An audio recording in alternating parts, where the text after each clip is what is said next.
Men man kan godt forestille sig, hvordan det kan hjælpe imod botters. Ja, for helvede.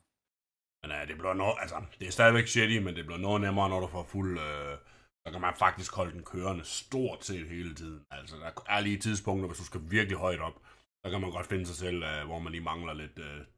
Men som udgangspunkt, hvis du har fuld charge, når du starter med at flyve, så kan man som regel holde den going, indtil du er ved din destination. Så, men altså, det er jo lidt immersive, for man kan jo godt bilde sig selv ind, at det er lidt hyggeligt at sidde og sådan lige selv styre den og sådan noget der, du ved, og ligesom så får man lidt ekstra gang i den, når man går nedad og sådan ting, men altså, jeg er sgu nok, jeg er old school, jeg kan sgu nok bedre lide det old style mount, men sådan er det jo. Men altså, hvis de bare gør et eller andet for at komme af med botters, så er det jo godt nok. Jamen, det er rigtig nok, det er det med.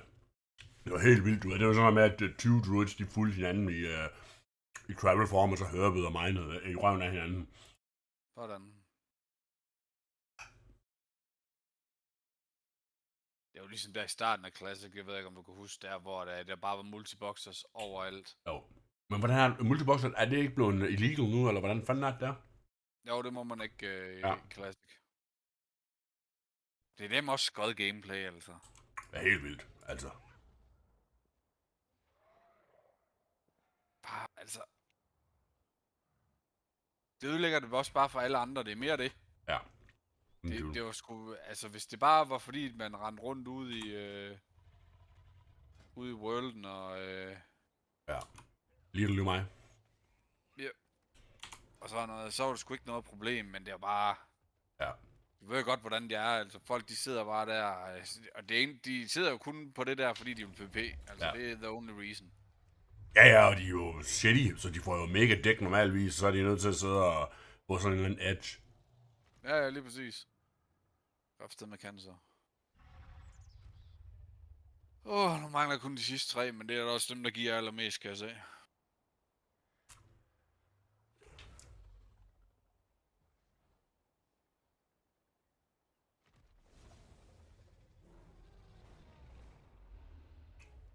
De rykker alligevel meget de sidste 3 der.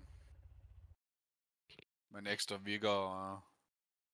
Ja, lige præcis. Alt det der. Jeg ved ikke, hvordan du samler de der runes, men der er jo sådan en mega nice guide, hvor du blokker ind sådan nogle tomme koordinater. Og så ja, men jeg følger bare et map, men ja, okay. Jeg har slet ikke nogen add-ons eller noget som helst endnu.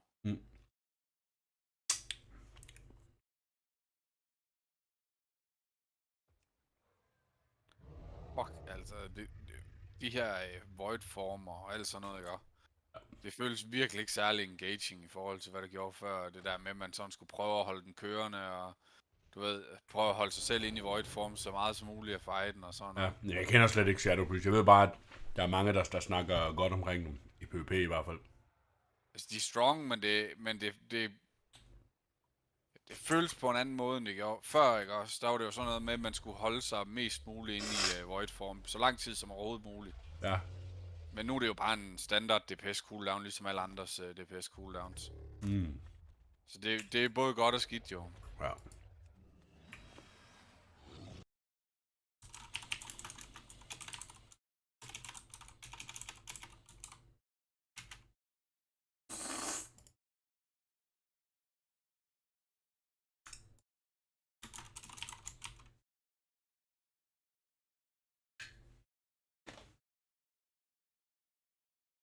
Så skulle til Sure Span.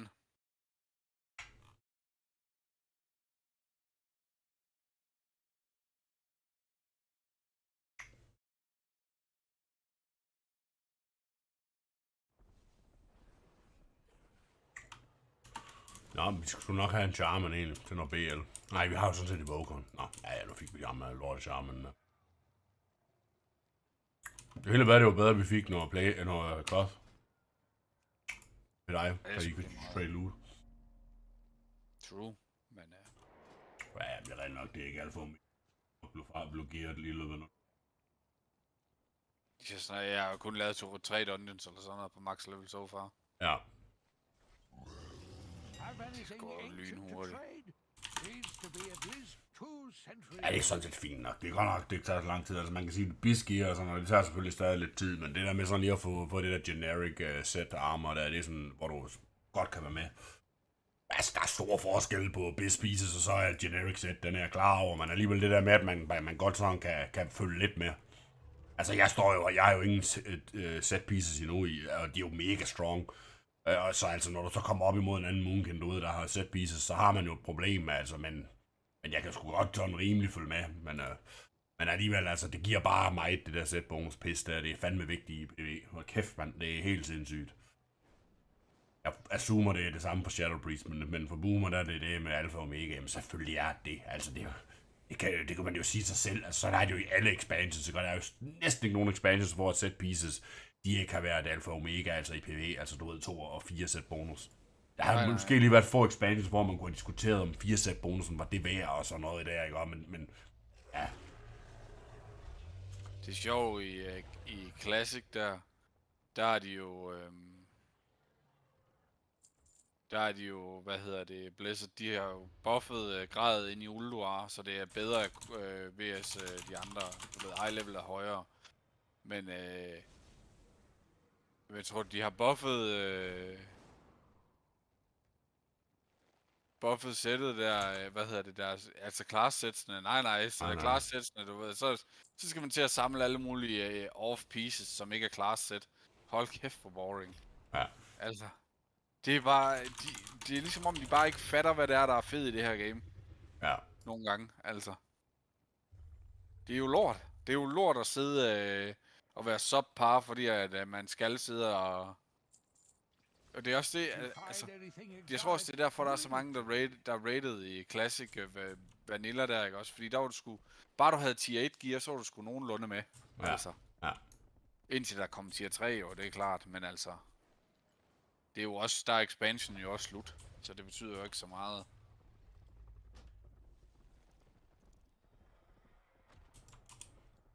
Holy shit, ham er big. Hvad fanden sker der for den der league? Hvad så? Han er mega big. 2300 Red Eye og alt muligt. Det kan fanden han lave i en tor. Bare kom ind og carry vores asshole, det er lækkert. Ja. Det tager vi gerne imod.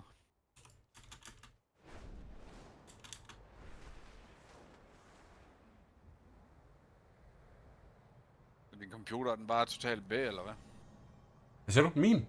Ja. Nej, altså, det der er med, dude, det er, jeg sidder jo og streamer på 3 platforme. 4 normalvis, men 3 nu. Jeg har 2 Twitch-accounts, og så 1 YouTube. Ja, men du kan købe et program, der hedder Restream. Restream hedder det, eller det er sådan en online cloud service.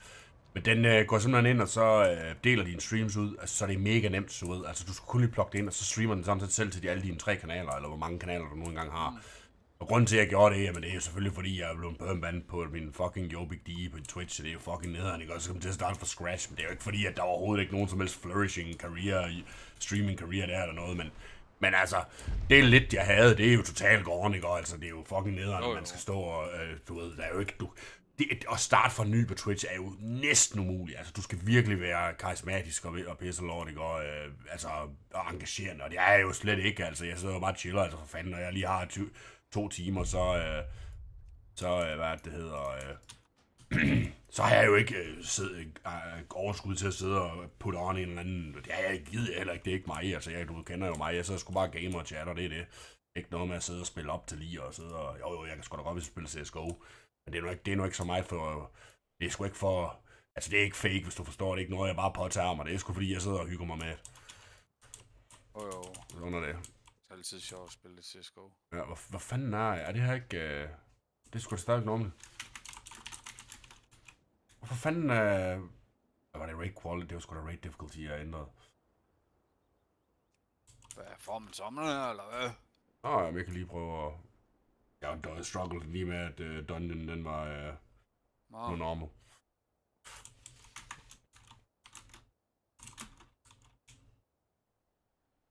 Er det egentlig summon solo dolo, eller? Nej, jeg tror, man skal være 2.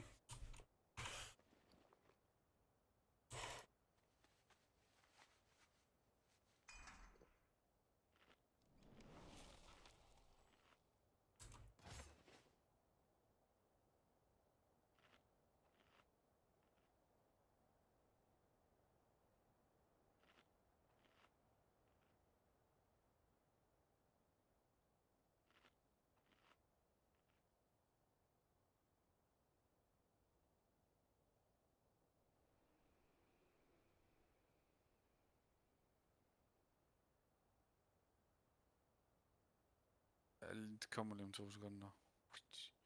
Der var lige en glyph lige foran mig. Jeg skal også lige have med. Hey, what up, Stefan? Dungeonen. Ja, Stefan, har du followet min kanal på YouTube? Eller på Twitch? Jeg vil godt lige prøve at se, om det virker. Altså, jeg har lige lavet nogle nye alerts. Hvis ikke du follower mig allerede, kan du så ikke lige prøve at follow? Det gør du nok alligevel.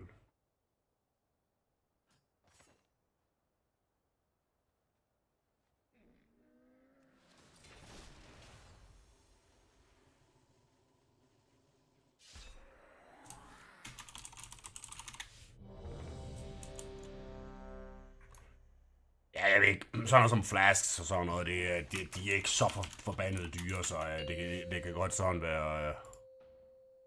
Det kan godt, det er sådan rimelig worth at købe dem. 3, 2, 1. Så her i den her map, ikke? Og der lige i starten her, der løber man hen til de forskellige guys her, og så hiver man en buff. Den første her, ham her, der hedder Bronze et eller andet, jeg tror det er Haste. Jeg ved ikke, hvad du skal bruge, men Haste er jo som regel rimelig decent. Så snakker man bare lidt med ham. Jamen, det er Haste, det er det strongest stats for... Okay.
Det er med en her, der slår op.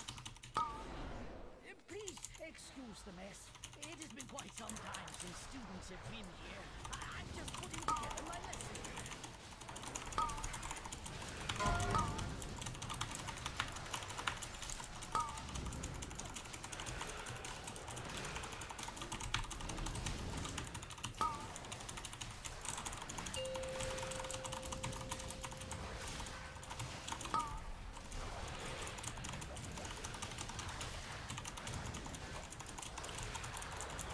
Det er unholy DK, de er fandme også strong, og jeg skal også spille det, men det er bare, du ved, man...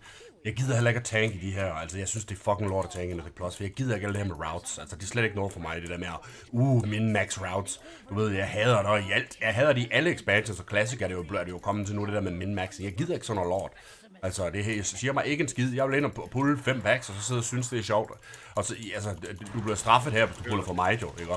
Så waste of time. Det er så fucking lort, det der med, at man... Hvad skal man med dem her? Bare suge dem. Et par stykker. Ja, 1 eller 2 vil jeg tage som dig, og så... tanken skal selvfølgelig tage et par stykker, men jeg tror, at den kan dispelles, det er sådan lidt. Nu det her, det er så kun plus 2, og vi har en Dunkles med, så...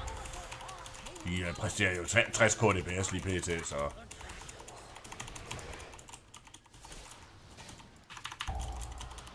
Det er mig, der præsterer 60 KDPS, ikke? Ja, lige præcis. Ej, det er godt nok.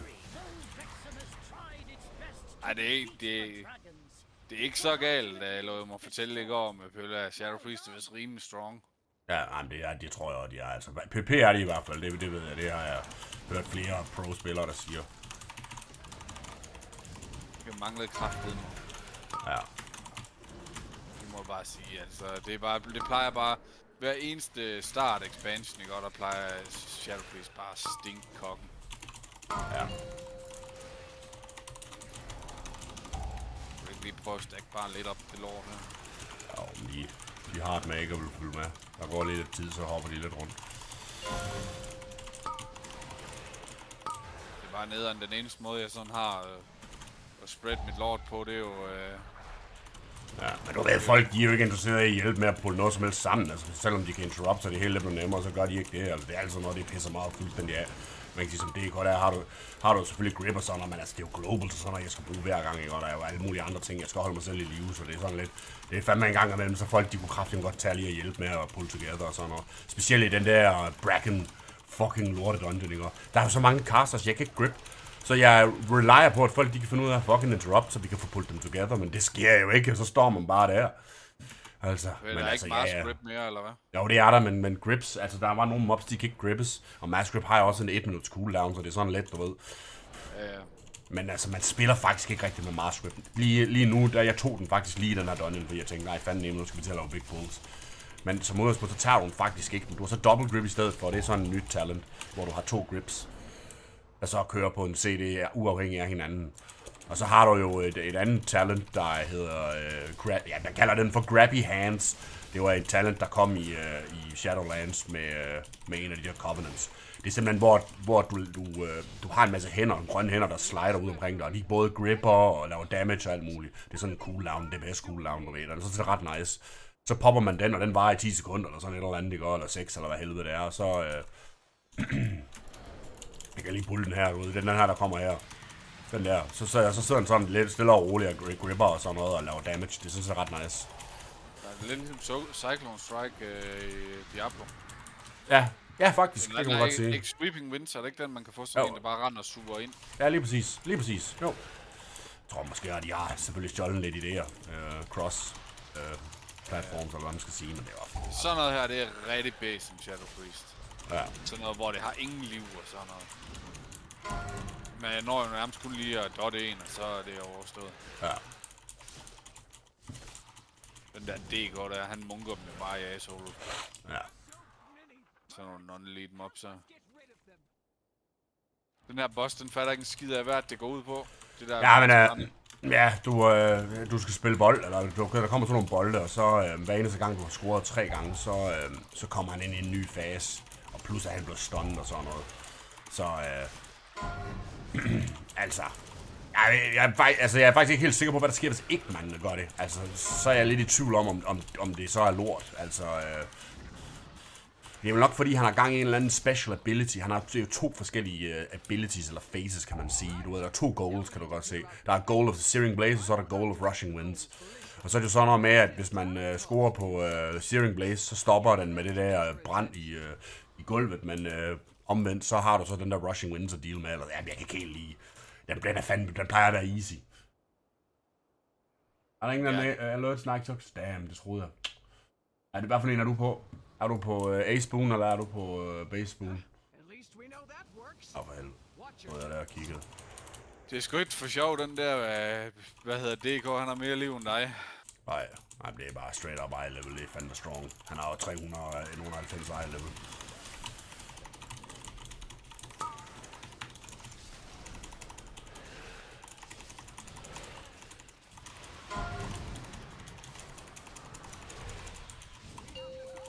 Silence.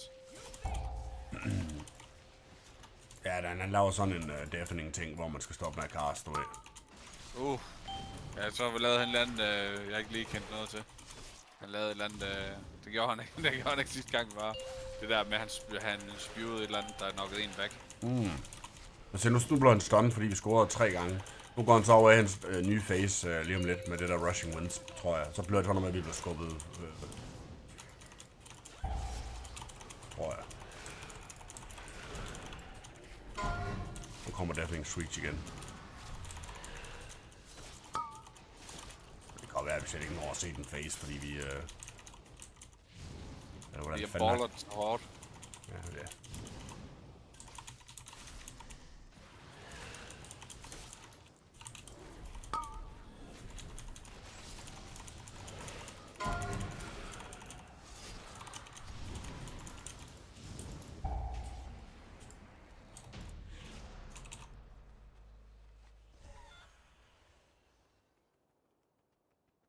Okay, nice. Så skal du lige gå ind på den, der hedder A-Spoon, altså E-Y, og så Spoon lidt på Twitch. Fordi så er det nok kun der, at de virker alerts, forhåbentlig.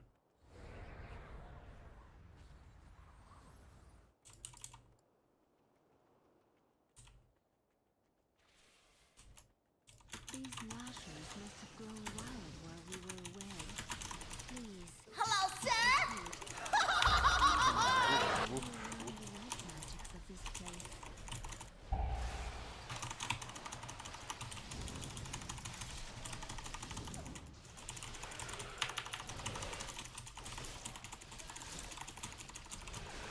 Og jeg mener, der blev munkeret der. Men altså, jeg ved heller ikke, hvad fanden de laver. De løber jo med mig og begynder bare at lave big damage før jeg overhovedet får...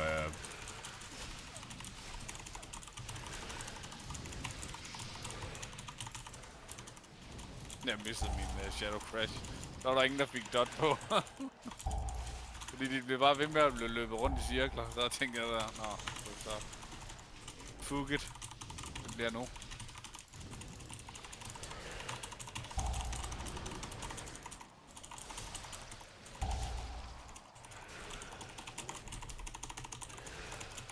Perfect.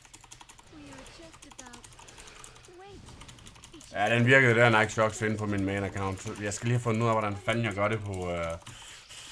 Nej, det er måske ikke så svært. Det skal jeg lige have fundet ud af, men jeg skal lige have fundet ud af det. What is that thing? Her der står man helt inde ved bossen, dude, og så... så spawner han sådan nogle treelings. Der bare kommer helt ind. Fordi lige om lidt, der kommer der sådan en swirling dæk under dig. Og så spawner der sådan nogle treelings. Og så er det bare meget nemmere at nakke dem ud, når de spawner, og de står oven i hinanden frem på, at man skal til at stå og... Jeg er selvfølgelig godt nok... Jeg vil ikke lige den her gang. Nu kommer de Emanate, så flytter vi os.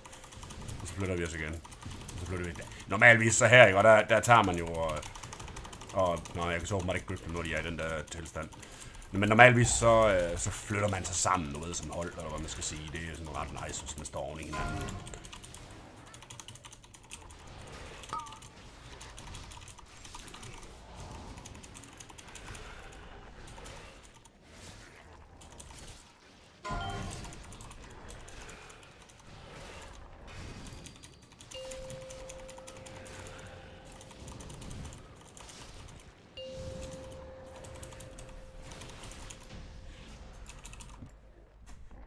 Det er fedt nok, at bosserne de fjerner alt det lort, de har spawnet, når de dør. Ja.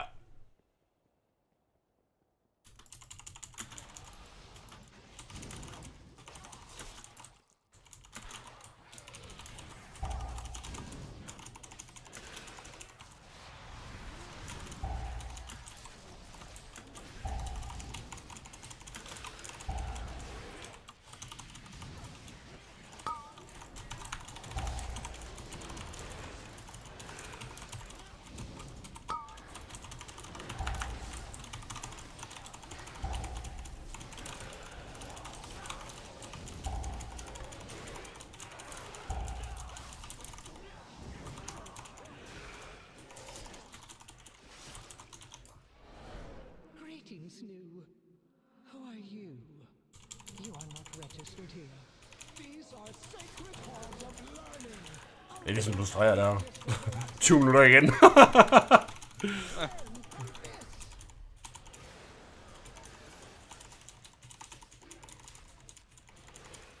Jeg ved ikke helt, hvad jeg skal synes omkring den her nye måde, de har lavet Mythic Plus rotation på. Nu er man jo faktisk begyndt at tage dungeons fra old content. For eksempel den her Court of Stars og sådan noget, den er jo fra Legion og sådan noget. Og der er andre dungeons også, ikke? Og Temple of Sethralis, den er jo fra Mr. Pandaria. Så har man simpelthen ikke, så har man ikke, at alle dungeons af de nye dungeons her i Dragonflight er ikke på rotation. Det skifter så de forskellige seasons. Og jeg ved ikke helt, hvad jeg skal synes omkring det. Altså på en eller anden måde er det jo fint nok, for der er jo faktisk mange dungeons fra gammel tid, der egentlig var fine. Altså, og det er jo lidt en skam, man ikke spiller dem mere. Og det er jo selvfølgelig sådan noget, man combatter. Men på den anden side, så er det også sådan lidt, du ved, ja. Jeg ved sgu ikke helt, hvad jeg skal sige. Jeg er sådan lidt om the fence omkring, hvad jeg synes omkring det. Om man ikke bare skulle tage og spille alle de nye dungeons frem for at sidde og spille old content. Men på den anden side, så er der jo også decent dungeons i old content, så ja. Så jeg må godt lide Legion Dungeons i hvert fald. Ja. Sådan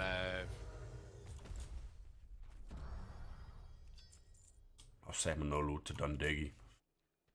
der var sgu en rope til mor. Ja. Der var sgu en, der traded mig et eller andet der. Er det backen, eller hvad du fik? Jo. Ja, nice. Fik jeg en key. Assure Vault plus 10. Eller plus 2, hedder det. Mm.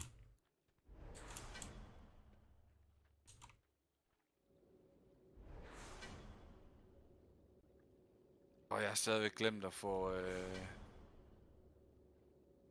sat Val Dragon til OS Locations. Ja, det er noget, når ikke man... specielt hvis man kommer tilbage til en eller anden skød by. Kommer tilbage til Sultasar. Ja, Jeg vil ikke føle sådan en bitte en. Og er der egentlig ikke en... Er der ikke egentlig en med at lave 4 dungeons eller sådan noget? 5. Hvad? 5. Det er nok alligevel det, de gør. Det er derfor, de kommer ind i plus 2, og det er jo for lige at blaste, så de får den reward. Det giver egentlig god mening. Jeg var sådan lidt... Jeg var lidt overrasket over, hvorfor at der... hvad for en gear du får? Du får en plus 2, eller du får en plus 5? Plus 2 og Assure Vaults. Jeg har fået en plus 5 af Shore Vault, men lad os bare lave toren der. Det er fint nok. Men har jeg fået den der quest der? Hvor ser jeg den henne? Den er herinde i Town Square. Jeg står lige ved ham. Ham, der hedder Therussel. Jeg kommer lige, når jeg har fundet stedet. Jeg henter lige når den ligger derude.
Ham der, han giver mig en eller anden quest med noget 3000 reputation. Jeg tror, at den er meget vigtig at få allerede nu.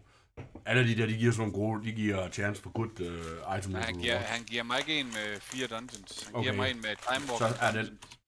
Er på den anden side en, ham der, the one tough, et eller andet. Ja, men det er den time walking dungeons. Nå. Nej, det er det ikke. Nej, det hedder Aiding the Accord her. Jeg siger den faktisk. Hvad? Telstang is not eligible for the quest. Hvor fanden er det det? Jeg har også Aiding the Accord, men det er den der med de 3000 reputation earned throughout. Jeg har det sgu da også. Det var lige meget, vi skal jo stadigvæk bruge...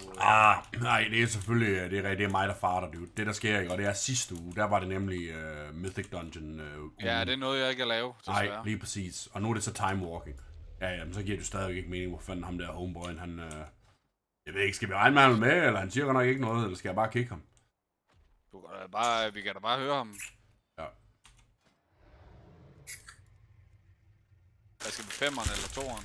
Der var 2'eren, gør vi ikke? Jo, fint for min skyld.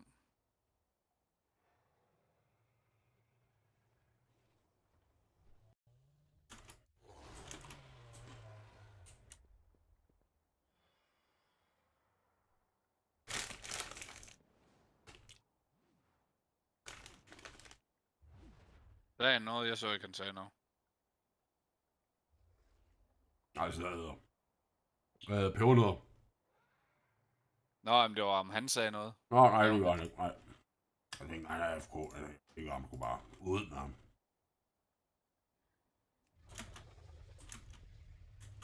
Hvor fanden er inden i den her lorte by her?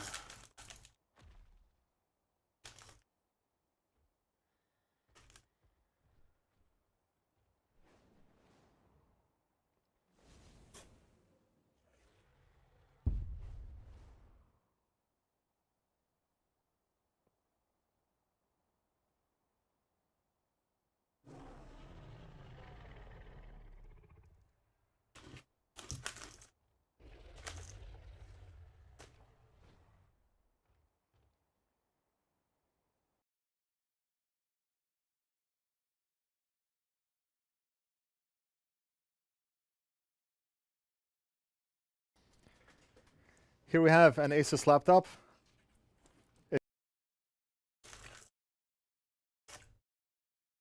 It came in for no power. What's new? Every day, every single day.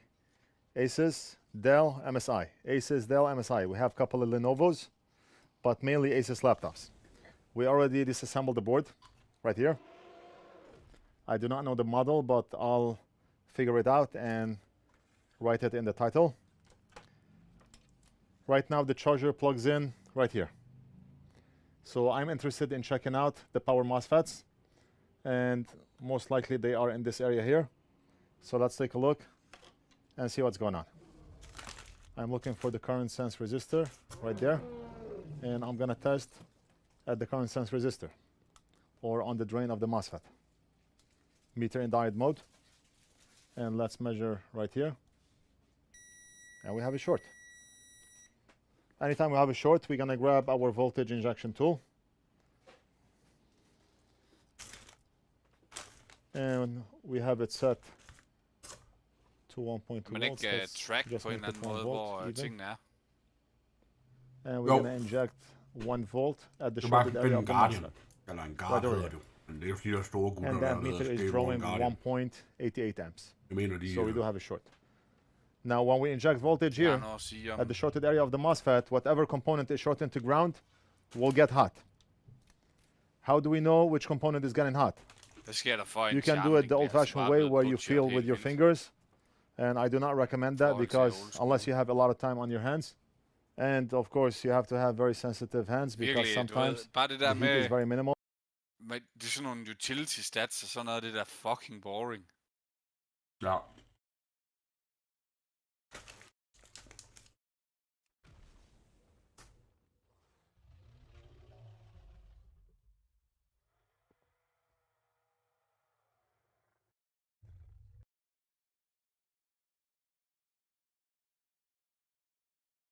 Jeg skal dem lige finde en barber også. Jeg tror dem, jeg skal være... Jeg føler dem overhovedet ikke den nye model af Undead Male. Nej, Det er godt nok det er lang tid siden, jeg har spillet Undead, du. Men altså, jeg er jo ikke... Sidst jeg spillede, der var det jo de gamle models, men den sad jeg jo bare med de gamle models. Ja.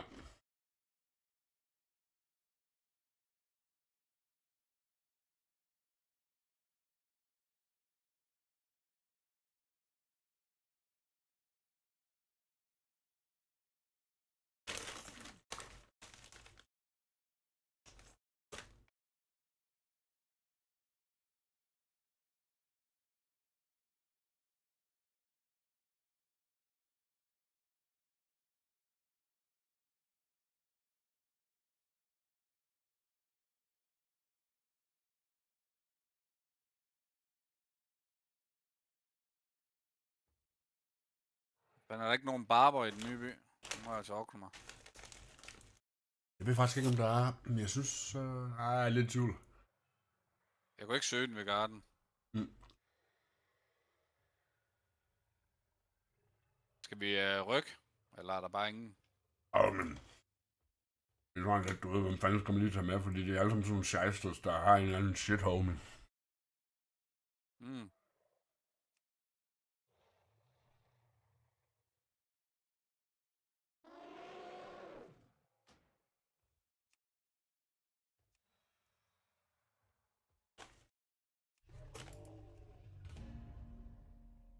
Men jeg tænkte, hvis man nu kan man jo bare gå female op ved barberen. Det kunne være, det var lidt bedre. Lige præcis.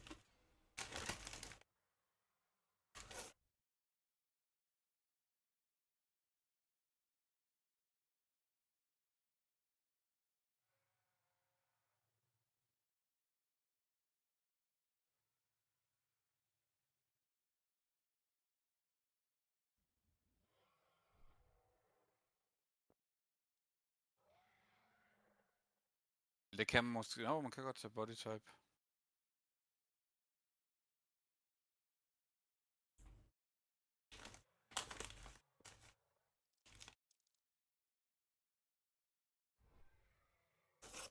Det var det ikke særlig nemt at...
Tror jeg, det er bedre, det her. Så lige få transmogget et eller andet lækker gear.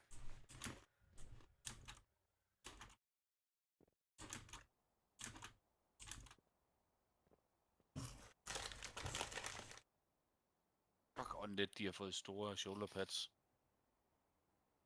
I hvert fald 4. Ja.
Jeg har ikke helt forstået det der. Det kan være, du kan forklare det. Men jeg har ikke helt forstået det der med de der... hvad hedder det? Alle de der... crafting orders og sådan noget, man kan lave. Det har jeg ikke helt forstået. Nej, det er faktisk sådan set egentlig smart nok. Det er jo sådan, at man kan få craftet BOP-items. Altså, ellers så i gamle dage, der skulle du jo have en profession, der skulle du have dual crafting, og så kunne du jo crafte et eller andet, og så skulle du have tailoring, så kunne du crafte et eller andet. Og der var du ligesom locked. Der er du ikke locked på samme måde mere nu. Nu kan du jo selv specialize dig, så du kan tjene penge og sådan noget, men ellers så er du jo ikke locked af, at du ikke har valgt en specific profession. Så går du jo bare ind, og så, altså du skal jo finde, det er jo sådan, man gør det nu. Ja, det kan være senere hen, at det bliver mere public orders, men det du gør nu, det er, at du finder en, der kan lave det i trade, og så kreerer du en personal order til ham via det der, og så skal du poppe ind alle de mats, der skal bruges, og så skal han have en commission fee, den popper du ind, og så trykker han bare accept og laver den, og så bliver den sendt hen til dig. Så det er jo ikke sådan noget med, altså det er jo super easy, du bliver ikke snydt og sådan noget, det er jo ikke sådan noget, at du skal trade ham nogle mats, han så kan logge off med, altså, men det ved jeg godt, det skete jo heller ikke rigtigt, vel, men alligevel så skete det jo en gang imellem. Så, det er sådan lidt smart nok, men der er jo nogle få items, der er virkelig bis. Altså, der er sådan noget som nækken og sådan noget fra dual crafting og en ring. Ja, det sagde han godt, Pølle, at den var virkelig strong. Ja, den der elemental lariat. Men kan man ikke bare gå på AH og købe den, eller hvad? Ja, men det kan man nemlig ikke, fordi den er BOP. Det er derfor, det skal være sådan en, der er crafter, der er en dual crafter. Og jeg kan faktisk lave den på min Druid, mener jeg, men altså jeg er sgu ikke. Også den med de 3 sockets, så det der, han snakker om. Ja, men de 3 sockets, det er sådan set noget, du selv adder bagefter. Det er en ting, du køber på AH. Nå, okay. Så den starter med 0 sockets, men det du skal, det er, du skal have lavet... Hvad hedder den der næk der? Den hedder Elemental Lariat. Men du skal jo have sådan en embellishment på, eller hvad man skal sige. Det er sådan, den har sådan en ekstra effekt. Jeg kan ikke huske, hvad effekten den er på min Druid, men det er noget, man kan ændre afhængig af, hvilken class man er, og hvad man har brug for.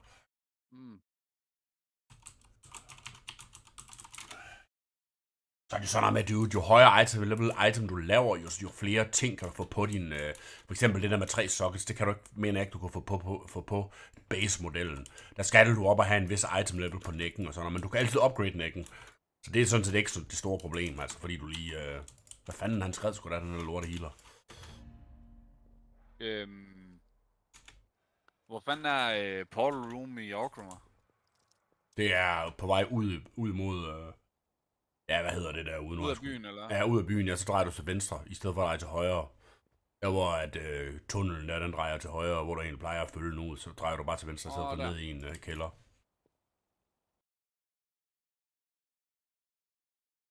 Jeg burde lige få lavet de sidste af de der, så jeg har fået fuld ander på...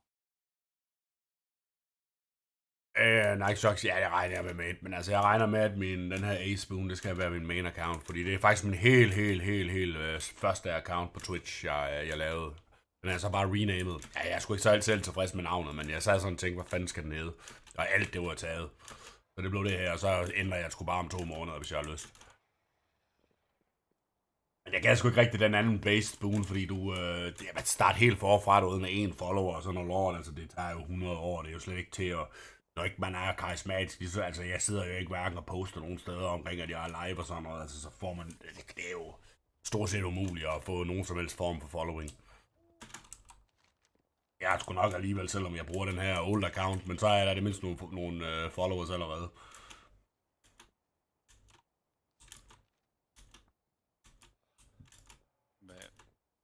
Er du stadig på varsel, eller hvad? Ja, det er jo faktisk lidt, fordi han er ved at blive indkørt, så i mandags, der var jeg der over i vuggestuen og var 20 minutter med ham, hvor jeg selv var der, og tirsdags, der var jeg afsted og droppe ham off i 20 minutter, og så hente ham igen, hvor han så var der alene, og i dag var han der så i en time, og i morgen, der skal han så være der i 1,5-2 timer, så regner jeg måske med fredag, at han tager en fuld dag. Det kan godt være, at han ikke tager en fuld dag det første på mandag, det må vi lige se. Men altså, planen er, at jeg skal være back in action her, ASAP. Det er satme nemmere bare, hvis du spørger mig, men altså, det er kedeligt. Er der meget worket i KH i Øjebygge, eller hvad? Ja, for helvede, det er der sgu, men altså, det er jo ligegyldigt. Altså, uanset om vi har meget i ordrebogen, så handler det jo om at ikke at splitte sig selv ad. Det er jo vores mantra, altså selvfølgelig skal vi også tjene penge, men det er sgu ikke...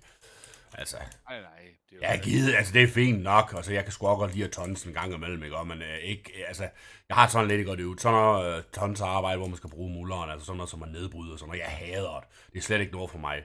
Altså jeg vil gerne tonse, hvis det er et eller andet, du ved, hvor man, sådan noget som vinduesmontering og sådan noget, det synes jeg sgu egentlig, det kan jeg egentlig godt lide at tonse med, det der med at tage dem ud og tage i og sådan noget, det er egentlig sjovt nok, ja, det kan jeg godt lide. Det er sgu okay. Man bare sidder, når man bare... Helst hvis man kan flå dem ud, det er det fedeste. Ja. Så hvor man bare hiver dem direkte ud, uden at skal til at have koben og alt muligt lort. Ja. Så risikerer man heller ikke at smadre murstenen og sådan noget. Nej. Det er lækkert.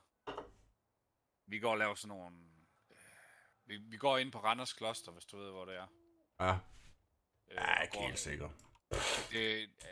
Du ved... Nå, ja, jeg er med. Ja, lige præcis. Det er dernede, hvor taxaerne de holder, ikke? Er ikke dernede? Der er lige faktisk i stedet for... Ja, nu afhænger det af, hvordan du kommer. Lidt tæt på McDonald's, ikke? Altså. Jo, det er der ved Hospitalsgade. Men hvad hedder det... Så der er kommet nyt tag, vi har puttet nyt tag på dernede, og så... eller det vil sige, vi har lavet lægter og sådan noget, fordi det skal være skifer. Ja. Fordi det er sådan bevaringsværdigt. Nu går vi så ind i loftrummet og laver sådan nogle lyskasser og sådan noget. Nå, skiferen, det er så en eller anden blikkenslager, der kommer og laver det, eller hvad? Ja, det er lavet. Okay. Vi har lavet hele tagkonstruktionen, jo, men altså... Ja. Så... Ja, men der er vi jo fandme virkelig alsidige, mand. Og kæft, vi laver jo alting. Altså, skifer laver vi også og sådan noget. Altså, alt sådan noget der. Du ved godt, det er jo ikke fordi, vi ikke kan lave det der. Nej, det er jo bare... Men du ved godt, når det er sådan noget offentligt projekt, så skal det jo... Nå, ja, det er så rigtigt nok. Men jeg tænker også, at det er lidt med kroner og øre at gøre. Altså, det... Altså... Jeg tænker også, det er billigere at få en blikkenslager til det. Ja, det er garanteret. Ja, jeg vil så godt nok ikke lige med en blikkenslager. De plejer hedder med at være dyre, men altså for eksempel sådan noget som tegle til, hvad det hedder, hvis der skal monteres teglsten, ikke? Og altså det, sådan nogle tagfolk, ikke? Og de kommer ud og sprøjter det lort op, ikke? Og det kan de færreste jo være med på. Men altså, hvis du spørger mig, ikke? Altså så, de gange jeg har set sådan nogle fusentaster der lavet, ja, det går sgu hurtigt. Men ved du hvad, mate? Detaljerne, de er altså også derefter. Altså, det er ikke noget særligt. Og det, for herre og fru Jensen, de kan sgu nok ikke se det, vel? Og det er også fint, men... Jeg skulle sige dem aldrig af sådan noget lort, det kan jeg godt fortælle dig. Ej, nu er en fisel med af klasse. Ja, det er jeg. Ej, det er jeg sagt, men lige når det kommer til at se alle de der store overordnede ting der, altså det er sådan noget som tag og facade og alt sådan noget. Du ved, alt det der, man bare lige ser, og det skal fandme nemme. Det er jo ikke, at man ser jo stort set alting, men det skal fandme spille. Jamen, den er svært. Alting skal jo stort set spille. Altså, isolering kan du jo heller ikke gøre halvhjertet. Det bliver jo bare lorte isolering, så du laver.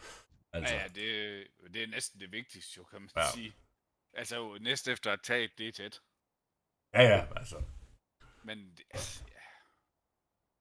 men i går, der kran med sådan noget, du ved, der er sådan nogle vinduer, man kan gå på. Ja. Der er lavet, og så er vi ved at lave sådan nogle lyskasser rundt om, og så er der så nogen, der havde været oppe i det der loftrum, mens det stod åben, op ad stillaset, du ved. Så smed mursten på en af de der ruder der. Så den var jo krakeleret. Den var jo ikke gået i stykker, men den var jo krakeleret. Ja, det er vel sådan en, der er hærdet, ikke? Eller hvad? Jo, det er sådan en, du ved, sådan 7 cm rude der. Den vejer jo fandme 300 kilo eller sådan noget. Ja. Og så er der været nogen op og smide mursten på den der, det er jo så vældig, ikke også? Sådan nogle spader. Og så... Jamen for helvede, jeg vil slet ikke kunne overskue at arbejde sammen med sådan nogle mennesker, mand. Det er jo nok oktober, men det er jo bare... Nej, men det er jo ikke nogen, der har arbejdet. Det er jo bare nogen, der har været op, mens de har været i byen, og så... du ved. Nå, ja, okay. Men de er jo kranet ind i de der vinduer. Ja. Ja, selvfølgelig er de det Mens for taget, satan, det mand. stod Det er åbent, koldt, og så har de så kravlet ind mellem lægteren, og så smadret det. Ikke også? Du kan godt se, at så skal vi til at stå og prøve at krane det op. Vi skulle have sådan et af de der, du ved, de helt store vinduessug der til lastbil. Ja. Den skulle vi til at have op af sådan en trap. Du ved, sådan en smal trappeopgang og sådan noget. Det var jo kraftedet med 100 kilo, det der sug eller sådan noget. Ja. Hold fast, det var nederen. Ja, men jeg er ikke ret god til inde i storbyen med alt sådan nogle lejligheder og trapper og alt sådan noget. Jeg gider sgu ikke sådan noget. Altså, det hænger mig langt ud af halsen. Det er sgu ikke enjoyable. Når efter sådan en dag, så sidder jeg sgu ikke og har enjoyment i Det er sgu heller ikke, fordi jeg har sådan en kæmpe... Nej, men altså, der er bare mange, der... Altså, det er fint nok, ikke? Men altså, du ved godt, der er jo mange, det er jo... Jamen, jeg er ikke hver dag, men det er lidt med tit, at de er i lejlighedskomplekser og sådan noget. Altså, fuck, det gad jeg ikke. Det er sgu fint op til stueplan, men altså bare op på 5. eller sådan en 4. Bare op og ned med værktøj, ikke? 5 gange eller 10 gange, og så skal du måske have materialer bagefter. Altså, jeg gider det simpelthen ikke. Det er mit liv godt nok for kort til. Det skal der i hvert fald være en eller anden kæmpe lønpose, der hænger og dingler, og det er der jo sjældent. Der er sgu aldrig noget, der kæmpe lønpose i sådan en firma her. Nej, det... Ja jo, det er skudt til dem, der laver det. Nej, for satan. Det er jo sådan, det er. Det er jo nærmest der last der meler deres egen kage. Ja. Men altså, det er bare for helvede. Ja. Det er sgu... Jeg synes bare... Det er virkelig... Det er jo fint nok, sådan nogle projekter her. Det er jo fint nok med sådan noget bevaringsværdigt noget og sådan noget. Det er jo, altså... Det er jo fedt nok at få lov at lave sådan noget, der skal tappes og alt sådan noget. Det er jo slet ikke det. Ja. Det er bare... Ja, det... Lige nu der går vi bare ind i Randers Midtby, og har bare gjort det sidste år, ikke? Ja, lige præcis. Men altså, i det mindste, så er der gratis parkering lige i nærheden, og sådan. Okay. Så det er altid noget. Ja. Men jeg er godt nok ikke... jeg er heller ikke sådan til storbyen, men... Ej, det gider jeg heller ikke. Altså alt det der, som du siger, bare med gratis, nu har de så gratis parkering, og det er det med dejligt, men nok kæft, altså alt det der med bare at finde parkeringsplads, jeg gider ikke sådan noget. Altså, jeg gider det ikke. Og så hvis man har en trailer med, ikke, og den fylder lidt meget, så skal man til at stå og have røvpuleren ud og så kigge, om der kommer folk, og du ved, at der folk, de kommer fra alle sider, og de skal forbi, og nu står jeg, at jeg gider ikke sådan noget pis, mand. Det er mit liv godt nok for kort til. Jeg skal bare ud og stå og bare hygge mig og do my job, og ikke alt det andet fucking lort. Altså, jeg er sgu ikke sat i verden til at stå inde i sådan en lorteby, fordi mange gange, så er det jo folk inde i byerne, det er jo de værste former for mennesker, ikke? Altså, jeg ved godt, herude på Lars Sønskids, der har du en crazy cat lady og sådan noget, ikke? Du ved, men som regel, føler jeg, så herude, der er de sgu lidt mere sådan til at snakke med folk, og lidt mere rolige i lovet, ikke? Og hvorimod, men der er også mange mennesker inde i byerne, ikke? Så du kan ikke helt sige det på den måde, men ja, der er det med tit, synes jeg, inde i byerne. Folk, de tror jo kraftedeme, de kan tage sig som, jeg ved ikke hvad, ikke? Og hej, her kommer jeg, ikke? Og jamen, altså, det er ikke... Ja. Jamen, altså, noget af det, der også, som jeg også synes, der er sådan lidt, især inde i byen. Eller, altså ude på landet, der ved man ligesom, hvad man har med at gøre. De er bare pisse nære af. Ja, lige præcis. Jo. Og så, men inde i byen, der er de kraftedeme så alle sammen, altså. Ja. Og de holder øje med en og tager billeder af en og ringer efter kommunen, og jeg ved fandme ikke hvad, altså. Ja. Og det er sådan helt, altså, slap dog af, tænker man bare. Ja.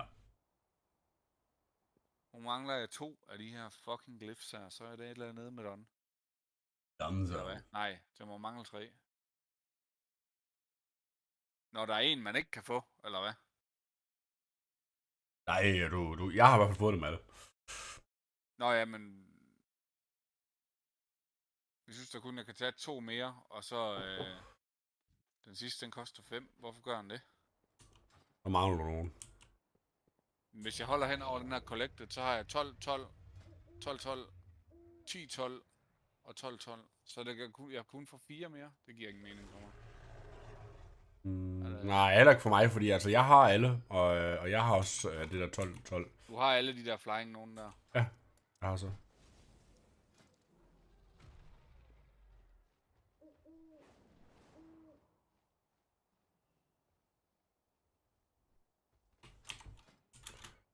321 fucking Druid. Altså, jeg gider jo ikke engang invite.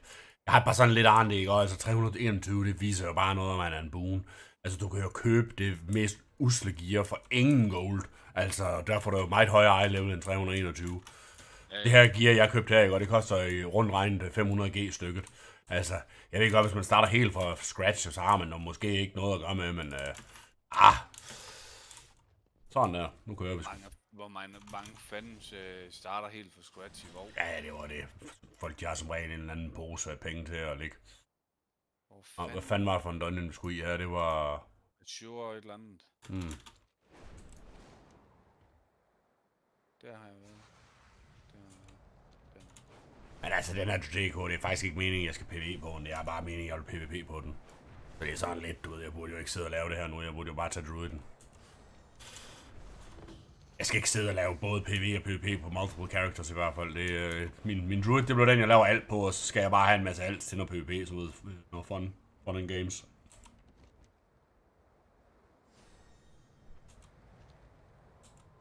Hvad hedder den sidste?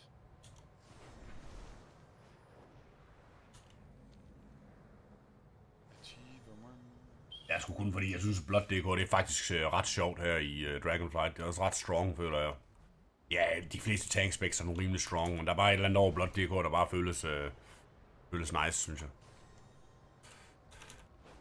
Jamen altså, Blood DK har jo altid været lidt funky, du ved. Det er jo lidt den der med, at HP, det kan jo godt spike lidt en gang imellem, men så lige på bum, så får man jo healet helt vildt, du ved, fordi man bare står og death striker derude af. Så det er jo sådan lidt, du ved, healers, de skal jo sådan lige være lidt calm and collected, når de spiller med en DK. DK Shadow Priest, det plejer at gå hand in hand, jo. Ja, i PvP. Ja, lige præcis, det tænker jeg også. Men jeg tænker også lidt, at det kunne godt være Balance Druid og Shadow Priest ville være okay med en healer, men nu må vi se. Men DK Shadow Priest, det virker i hvert fald. Så det er det, vi skal bare i gang med noget PvP. Altså, det er virkelig nemt at få gear, det er sgu ikke... Og specielt som jeg siger til dig, så hvis du enabler PvP, eller ja, det behøver du jo ikke at gøre i Arena, der de gear, det skaler jo bare op. Altså, det gear, jeg har her, det grønne her, det skaler jo op til 398 i Arena Battleground. Det er det grønne lort, jeg har købt for 500G piecet.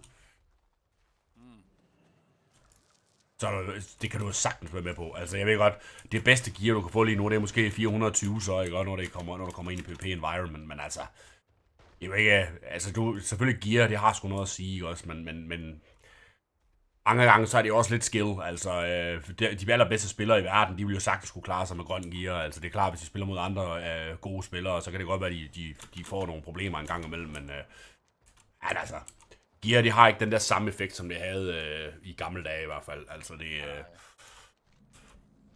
Det lavede man i gamle dage, man. Lige snart du fik en eller anden PvE-trinket, man, så stod du bare stuntet derude af, eller girthelagte det der weapon, eller ja, lige præcis et eller andet. I Rust, der når man fik den der trinket af... Ja, fra ICC, den der, hvor du lige blev slidet om til, den der store torrent. Fuck, man er så lige Blade Storm med Swing Strike.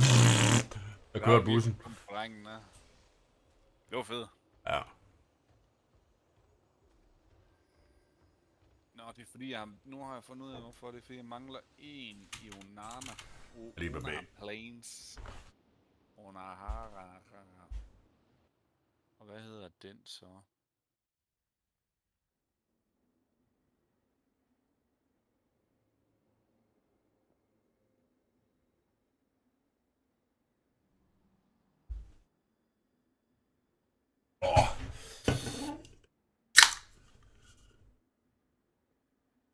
Helvede, man virker for at købe bil endnu. Det er sådan lidt, det er sgu svært. Vi kigger jo på sådan en Model S 7-personers.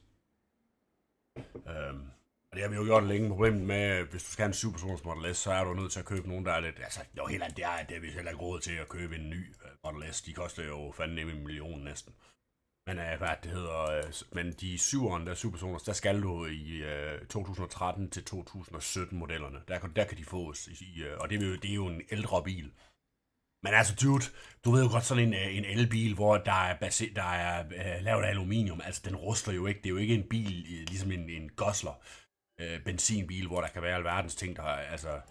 På en elbil, der er der jo få ting, der kan gå, ikke? Men det er jo ikke sådan på samme måde slitage, som du ser på en almindelig traditionel fossilbil. Så altså, ja, den er svær, men du har selvfølgelig batteri. Det er jo altid den der helt store bekymring der. Men vi sad jo og kiggede på alverdens Model S'er, vi havde i sigtekornet. Så jeg ventede sådan lidt, du ved, med at pulle the trigger. nu lige her, lige inden nytårsskiftet, der var der lige 3 eller 4 af dem, vi sådan set sad og kiggede på, der lige blev solgt, bare lige sådan, bum, bum, bum. Nu er der stort set ikke nogen tilbage. Nu sidder jeg bare sådan helt, fuck, man, nu har vi nok forspildt chancen, du ved. Men jeg gik og ventede på, at de ville falde i pris, fordi jeg kunne nemlig se, at i hvert fald træerne, den faldt helt vildt i pris bare på 2 måneder. Altså det var en træer, der normalt kostede 350, den kostede så 260 eller sådan noget, og det er den form for fald, der var på 2 måneder. Altså det var virkelig, virkelig meget. Altså så sad jeg og tænkte, jeg ville sgu heller ikke ind og købe en Model S nu, hvis så lige den falder 100.000 her om, du ved, 2 måneder. Så vi vil heller lige se, hvad tendensen den siger, men... Hvor er sidste levende billede? Okay.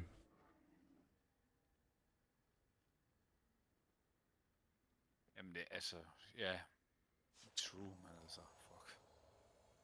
Det er bare mange penge, synes jeg. Ja, det er altså. Klar. Skal jeg smide 2'eren i, eller hvad? Ja, men vi vil hellere lige check. De tjekker, at folk de er locked and loaded, som man siger. Jeg skal lige have på... der er jo lige en politi, så folk de kan få lov til at op deres CDs. 5, 4, 3, 2, 1. Så kan du lave bare en politi, nu er klar. Er det dig? Du kører. Jeg kan ikke lave en ski. Vi kører. Ja, nej, jeg har lavet en politi. Sådan her er det der 5, 4, 3, 2, 1. Men det er simpelthen fordi, hvis man for eksempel som balance druid, der kan du poppe indkarn og sådan noget pre-pull. Så har du indkarn lige nu, for eksempel. These whelplings perceive anyone not of my blood as a threat. Their gaze pierces all. If they see me, all nearby Hvad er creatures fremme af den her? with the sundered flame have been delving into my vault. They do not understand the dangers within, nor the powers they meddle with. De der shrieking nogen, dem må man ikke gå over i. Jeg synes ellers, jeg stod udenfor, men jeg bliver bare klappet anyway. Det er fast, den gør næste det her. Og så er der sådan en wellpair på vejen. Ja, det er dem, der må du ikke trigger, fordi så spawner de en masse ads.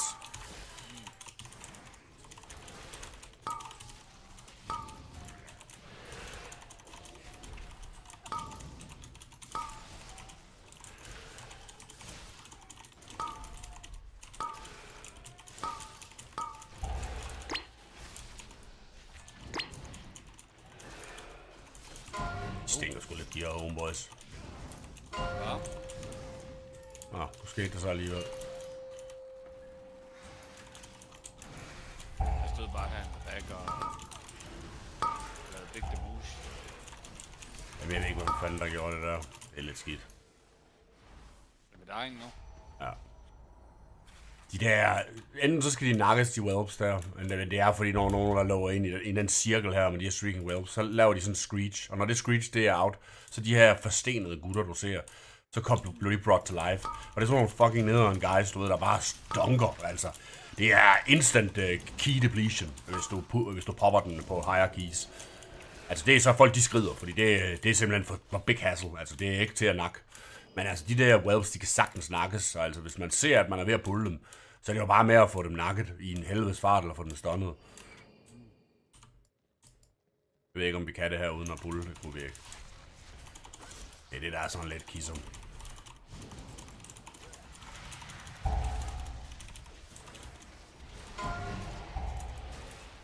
Hold da fast nu. Nu er det med fuck. For helvede.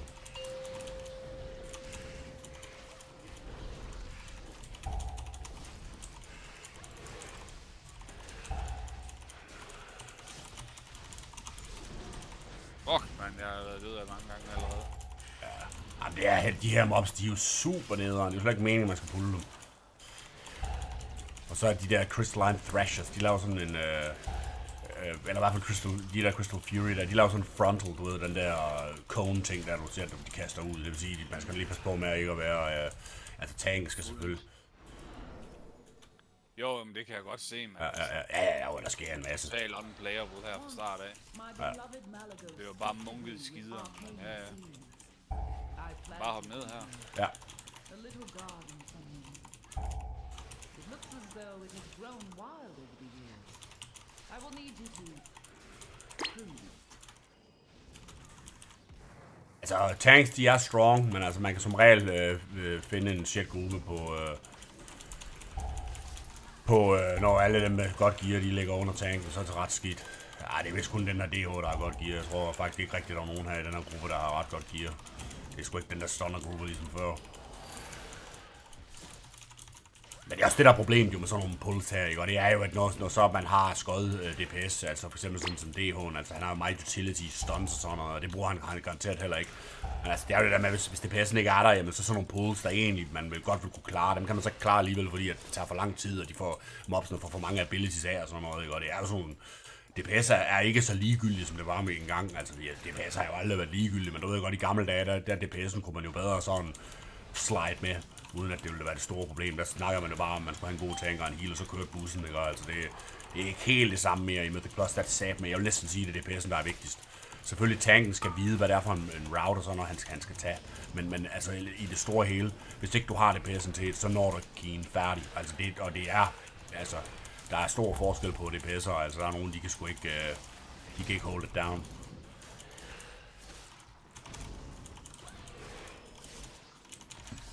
Altså, men det betinger selvfølgelig, at man overhovedet ikke, man har gear. Altså, hvis ikke du har gear, så er det jo helt. Der kan man lige så godt lade være med at sidde og...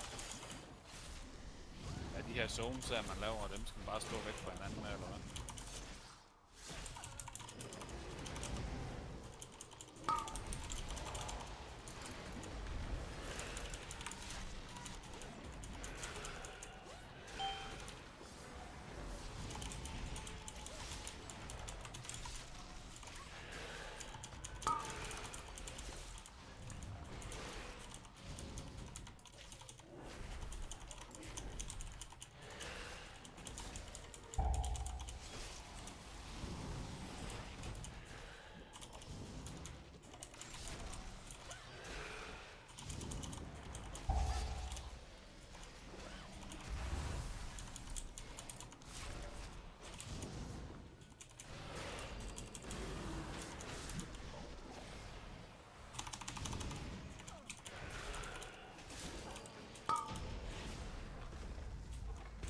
No sign of the sun's flame here. Come this way. Hvor du vild med den der goblin hop der. Ja, det er faktisk ikke så ringe endda. Altså, jeg har jo også en ork. Det er den forkerte vej. Forkerte vej. Fuck, man.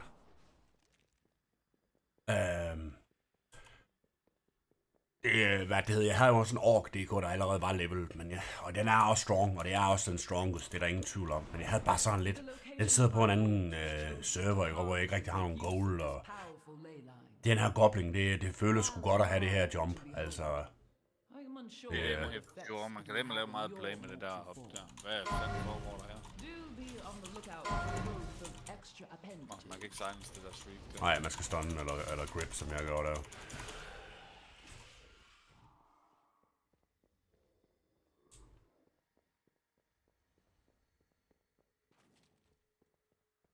Så de her stenfigurer, det er slet ikke meningen, man skal... Nej, overhovedet ikke. Det er jo... Ja, altså, det der pulle, vi laver i starten. Jeg kan fortælle dig, hvis vi havde siddet i en 10'er, folk de jo skrevet. Altså, det var no-go. Det gider folk ikke at bruge tid på. Det skal man heller ikke. Altså, du bruger alt for meget tid på alt for svære mobs. Det er godt nok Tyrannical Week, det her, så det er ikke så galt med mobs, men det er virkelig, virkelig bag. You have discovered one of my books of translocation. Since the majority of the vault's caretakers are flightless, I incorporated a means of safe travel via these tomes.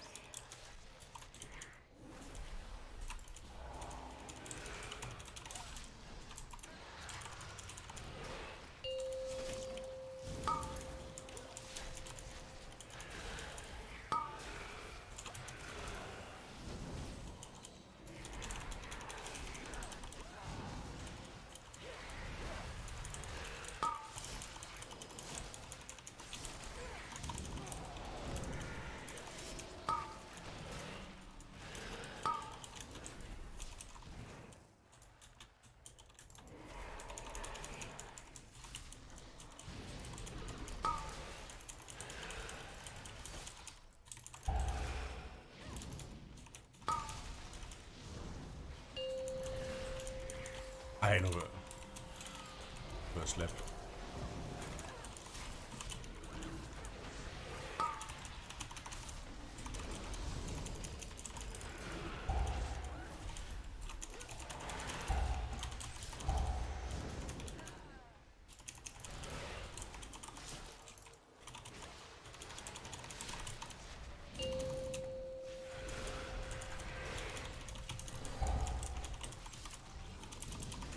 heller ikke forstå, hvorfor den her dungeon, den startede så vildt. Den sidste 2, vi lavede, den var bare easy breezy. Ja, så den startede bare for sindssygt.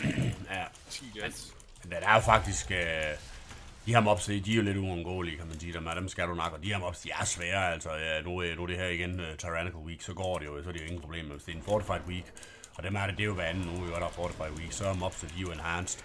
Og så hvis du sammen kombinerer det med, at der måske er Grievous og forskellige affixes, jamen, altså, det er sgu ikke, jeg tror ikke, det er ikke en af de nemmere dungeons, den her.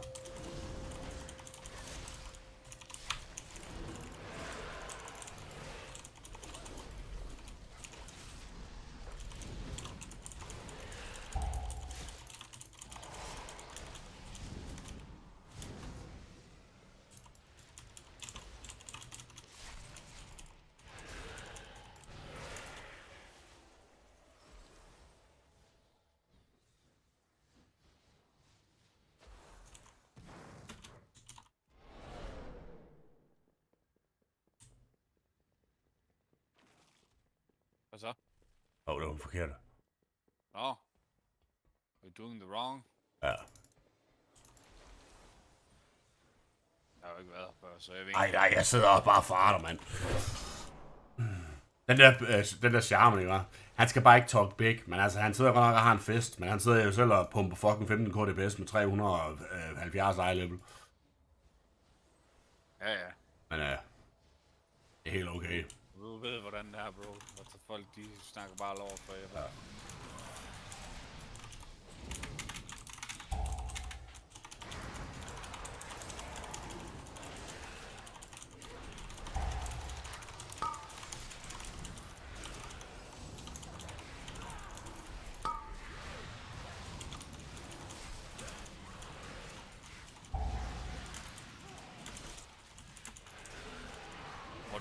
Auspicious Spirits, ved dem der sådan flyver ud af en. Ja. Som Shadow Priest. Jeg tror, det er dem, der er the big AoE nu. Okay.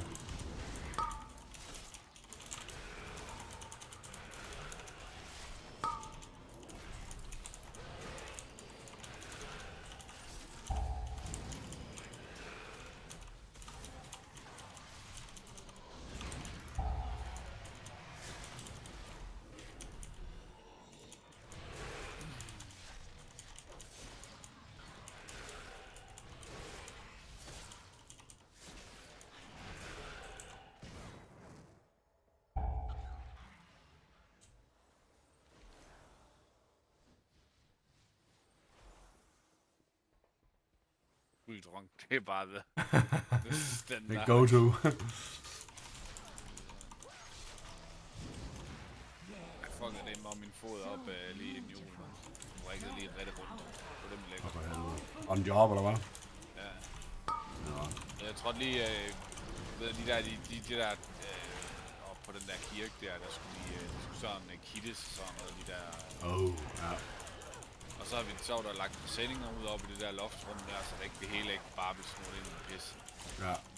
Så trådte jeg lige ned fra, vi har lige lavet gangebroen, så trådte jeg lige ned fra gangebroen, så lå der sådan en, du ved, der lå sådan double trouble af de der hovedkabler, der går ind i hus. Så den ene, den skutchede lige ud, du ved, så. Ja. Det gør det med nas. Ja, det gør stadigvæk nas, men ikke som det gjorde før. Det er dem ikke bare lige, altså det er ikke bare lige over sådan. Nej, jeg følte sgu ikke ligesom, da man var 18 år. Nej.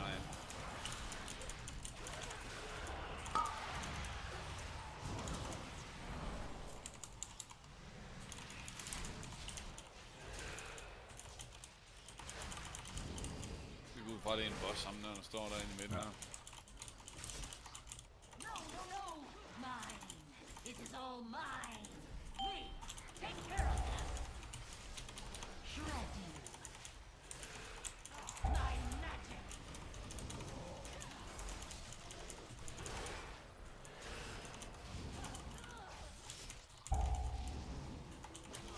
Me, take care of them. Dræb den der. Ja. Nu kommer der 4 af, som skal dræbe. Vi kan ikke nakke bossen imens. Men så avoid de her balls imellem det, imens det er det, der er lidt svært. Det er, at du skal avoid balls, imens du skal nakke dem her.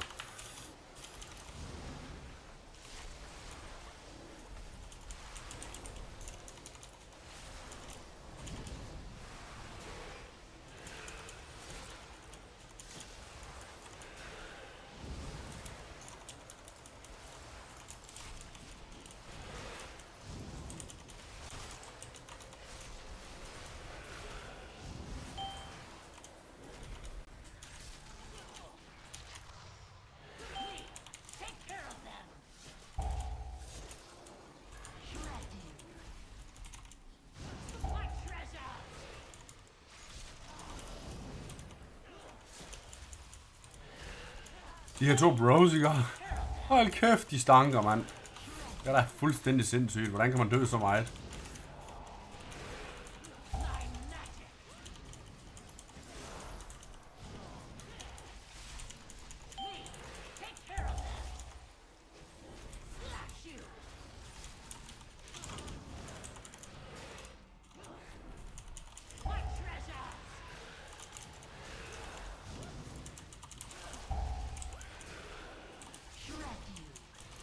Det er verdens allersværeste boss, den her. Nej, for satan. Der er kun det der med at avoid balls. Det er jo fordi, man vil bare lave noget big damage.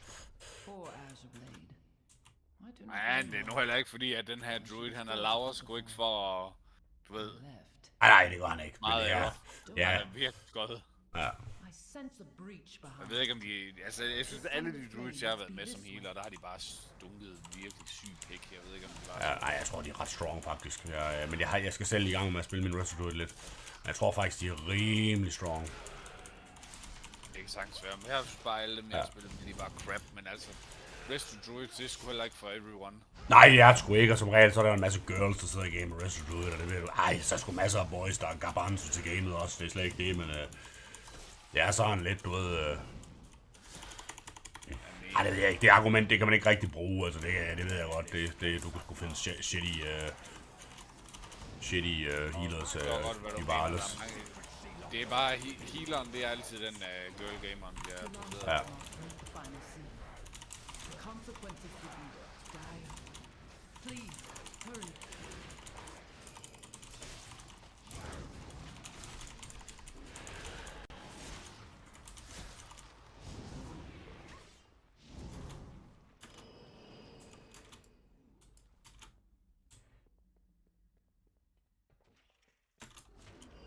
Vild nok dungeon, den her. Skal Ja. jeg Det er sådan set fint nok, der er en masse nye mechanics og sådan noget, man ikke har været vant til. Altså, man kan sige, når man laver så store puls her, så er der jo ekstra meget at holde øje med. Det kan godt være, det er også det, der gør, at det er lidt mere vanskeligt, end det måske ville have behøvet at være. Altså, så galt er det nu ikke. Når først man lige begynder at kende dungeons en lille smule, så ved man jo nogenlunde, hvad det er for nogle abilities, der er, og hvad man skal avoid, og hvad der måske er knap så important at avoid.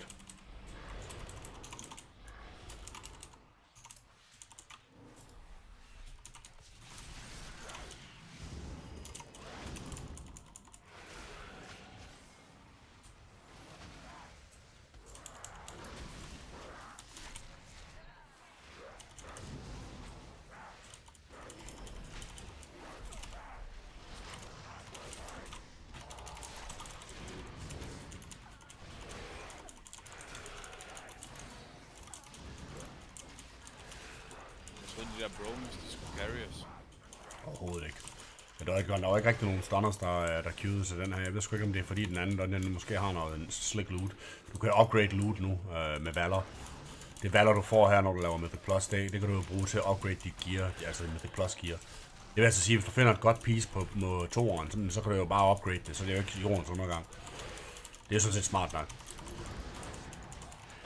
Og så bliver det lige så godt som hvis det, Ja, det gør det nemlig. Det eneste du ikke kan, det er, hvis du får i Greater Vaulten hver uge, der har du en Greater Vault. Hvis du sidder og laver den top Mythic Plus, jeg tror det er 15 eller 16, hvor du får den allerhøjeste eye level. Den eye level, den er ikke, medmindre det er lavet nyt her i Dragonflight, så er den eye level, den er ikke obtainable i Mythic Plus upgrading. Så er du lige et notch under med fully upgraded. Det vil altså sige, at det stadigvæk er bis at ligesom få dem i Greater Vault.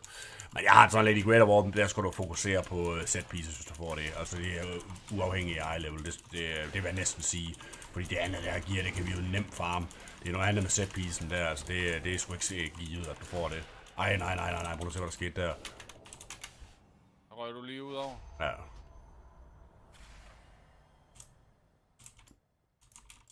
Well met.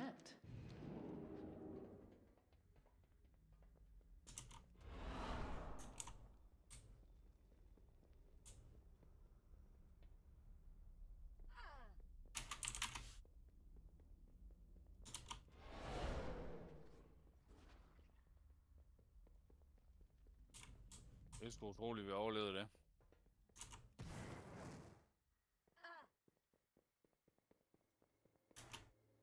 Får man også set items fra Mythic, eller hvad siger du?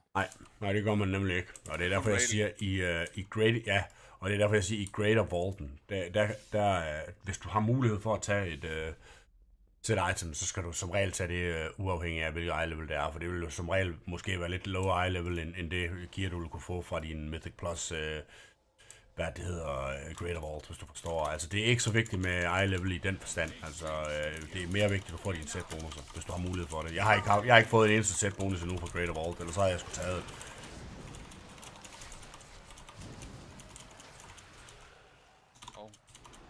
Smider man lige noget smat under. Ja, det er noget fint nok. Så den der Ice Devastator, der skal man lige gå væk fra alle de andre, eller så står man jo bare og boomer hele rated, men Men det er han ligeglad med. ja, så skal vi ind i den her globe.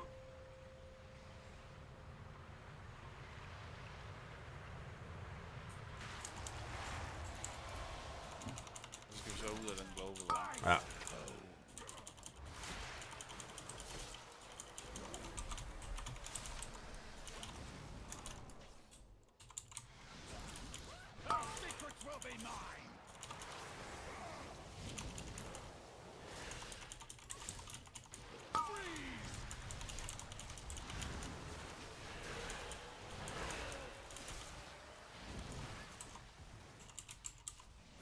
Den minder om en Wrath fight. Ja. Den minder om ham der inde i Oculus. Ja, faktisk, det er rigtigt ham der magen der. Ja.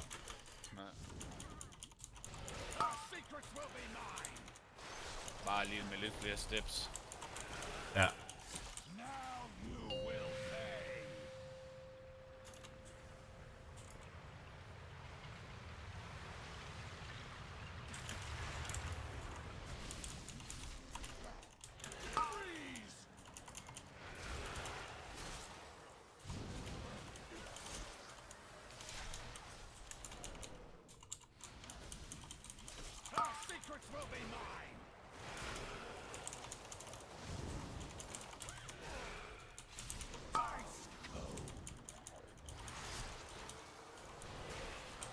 Han er godt nok noget mere ihærdig med at smide, men han er selvfølgelig også tyrannical, så han har selvfølgelig også meget liv.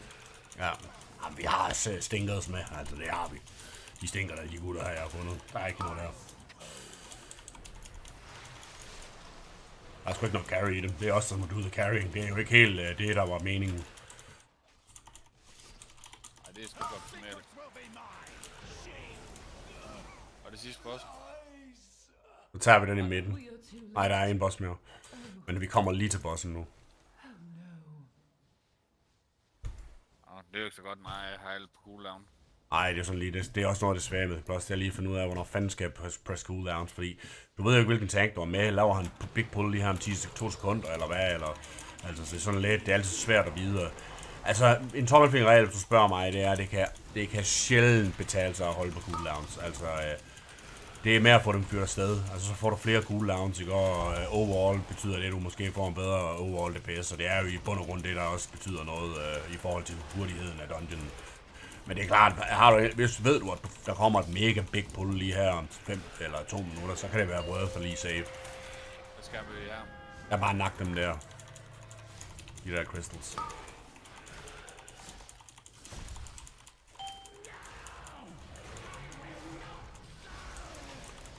Og så homies, så er de ikke sådan interesseret i det, kan man sige.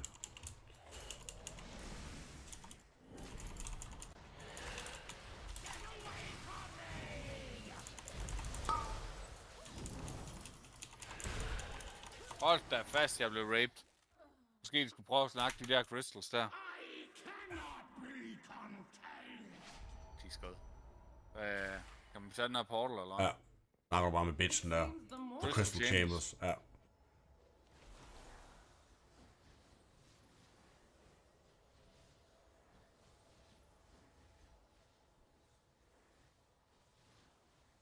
Og 3% lavede Shaman, og det er jo på de crystals. Det var også ret strong.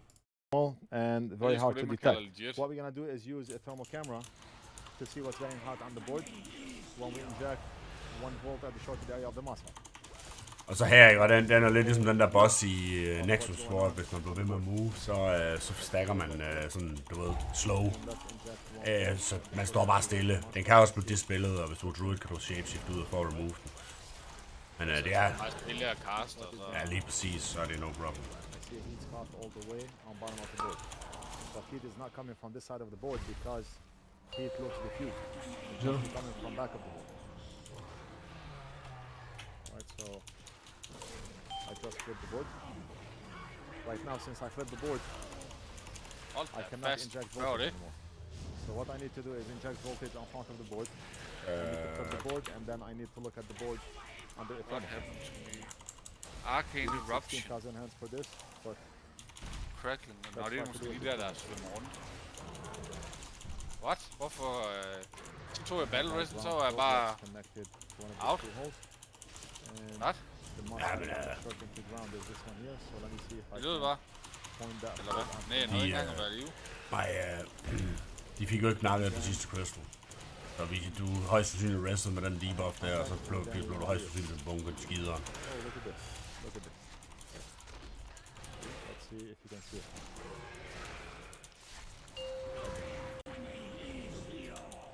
Men altså, det er så svært den her boss nu altså. Jeg ved ikke, hvorfor det skal være sådan et problem det her. Jeg forstår, hvad du mener. Okay, and that looks like the third cap from the left. Der skal lige være 2 crystals tilbage, der er fracture, kan jeg sige. Based on what I can tell. De er så fucking ringe, de her bros altså. To pinpoint my finger. Ham der shaman, han står også bare og bliver ved med at slå på boss. But based on what I can tell. Hvad er de der blobs der? Dem skal man bare avoid, eller hvad? Cap to the left. Ja. Or from the left. Let's take a look at the area and see if we see anything obvious. So that's cap number 1. Any blown capacitors, any cracked capacitors, anything that looks right there. Right there, you see? Cap number 1, 2, 3, just like I thought. This cap does not look good. This one here. Lars, dem kører man bare på AH, eller hvad? Og for nogen? Flasks. Ja. Men der er forskellige, altså der er virkelig mange flasks nu at vælge imellem. Der er sådan set altså til forskellige situationer. Så er der en flask, der giver dig main stat, hvis du står stille. Så er der en flask, der giver dig noget stats, hvis du er 10 yards væk fra dine homies og sådan noget. Men dem du som regel skal bruge, det er i hvert fald Mythic Plus, det er den der hedder Flask of Glacial Fury. Og der er jo forskellige versions, altså Quality 1, 2 og 3. Og tag bare og køre med 2'eren, det er som regel den der er best bang for buck. Den er næsten lige så billig som den med 1, og så giver den bare bedre stats, så altså, det skal du selvfølgelig selv bestemme, hvis du bare vil køre 1, og så gør du bare det. Let's see, are we gonna get lucky? Jeg husker, jeg er jo en kæmpe fishing bot, der bare kører for days. Nej, men så, ja, det er rigtigt nok, men så gælder det nu altså ikke. Vi snakker 300-400G stykket. Jeg ved godt, det lyder af mig, men altså 300-400G er jo noget, du farmer lynhurtigt. Der er jo World Quest, der giver 600G og sådan noget, altså. Det er ikke, det er sådan big issue, kan man sige, ligesom i gamle dage, det der med gold. Nej, det kan jeg godt se. Og der er jo ikke noget at bruge penge på, altså det er jo ikke ligesom i old days, hvor der var alverdens ting. Altså nu jo, hvis du vil være mega best out, så skal du selvfølgelig bruge penge på craftables, men ellers er der jo ikke noget. Altså det eneste, du skal bruge penge på, det er jo consumes og enchants, altså. Så hvis ikke du bruger penge på det, så sidder du bare og ranker op dough, og hvad fanden må du ud af at være sådan nære i pære? The source of the problem and the job is done. Ikke ski. Somebody out there will say, oh, that was an easy fix. Define easy. What is easy to you? Because sometimes we get people commenting and saying that they need something more involved. What do you consider more involved? If we are able to find the fault quick, that's considered an easy repair. But to a person that cannot figure out the problem, it's a hard repair. So define easy. If you have the experience, everything is easy. If you are able to find the fault, everything is easy. When you are not able to find the fault, then it becomes more involved because you are looking and looking and looking. You cannot find the fault. Then to you, that's a more involved repair. Just like a customer who came in a few days ago with a dead laptop. Laptop does not power on. And he said, I want you to fix this laptop for me. I'm sure it's an easy fix for you. I'm sure you'll replace one component and you'll be able to fix that laptop. He's telling you all this so he does not have to pay a lot for the repair. I told the customer, it's an easy fix for me, not for you. That's why you brought it here. You are paying for experience and not for me to replace a part. whether it's a capacitor, MOSFET, or whatever the case may be. 90% of the repair is finding a fault, and the other 10% is the soldering part. That's why det holdt hårdt, det her, bro. easy. For a Det person var det, who man cannot kalder find en fault, OK the repair is considered grim difficult. oplevelse, But det her. if that very same Der er så person heller ikke nogen af dem, der har lavet built den the før, device that he could så not fix, det kan selvfølgelig somebody også... else, and he watched I hvert fald ikke på den her and char. that person was able to figure out the fault in 5 minutes. With it anyway. That person Jeg was kan Lad os godt able høre den der Druid It der, is om on han him. lige... han needed because of the experience. der. He knows how to locate the fault quick. Experience did not come overnight. You build experience over the years. I use my experience that I built through the years to figure out faults quick. That's how I make money. Instead of me spending 2, 3, 4 hours working on one board, I spend 5 minutes and I charge the same amount because I paid with time and long hours to come to that point where I can now Temple of the Jade take the board Serpent. Er det in 5 minutes. Det er helt miss. tilbage? Ja, det er miss Pandaria. Let's get rid of that cap. And we're gonna replace it with a 10 Jeg microfarad må vist heller i capacitor. kassen, når jeg skal fandme med noget den And a med. lot of people ask, how do you know halv it's 10 microfarads? How do you know it's 10 microfarads? Peace. I mean, when we work on 5, 6, 10, 20 laptops a day, over and over and over, we figure it out. The first time I wanted to figure this out, I removed a similar cap, one next to it. I measured it. It's 10 microfarads. So now I know anytime I get a similar laptop, then the value of the capacitor is 10. I'm not a psychic and I cannot just make up numbers, but it comes with experience.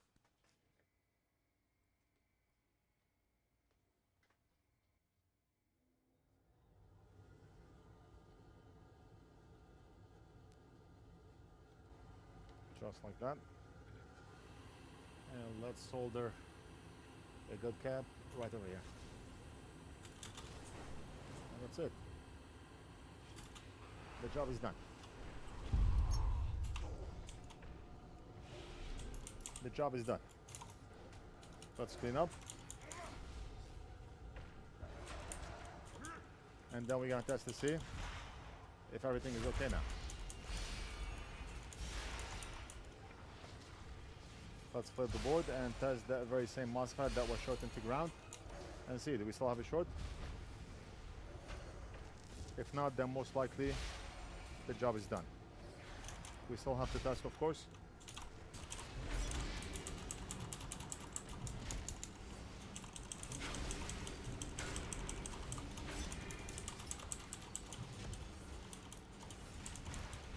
We're gonna test right here.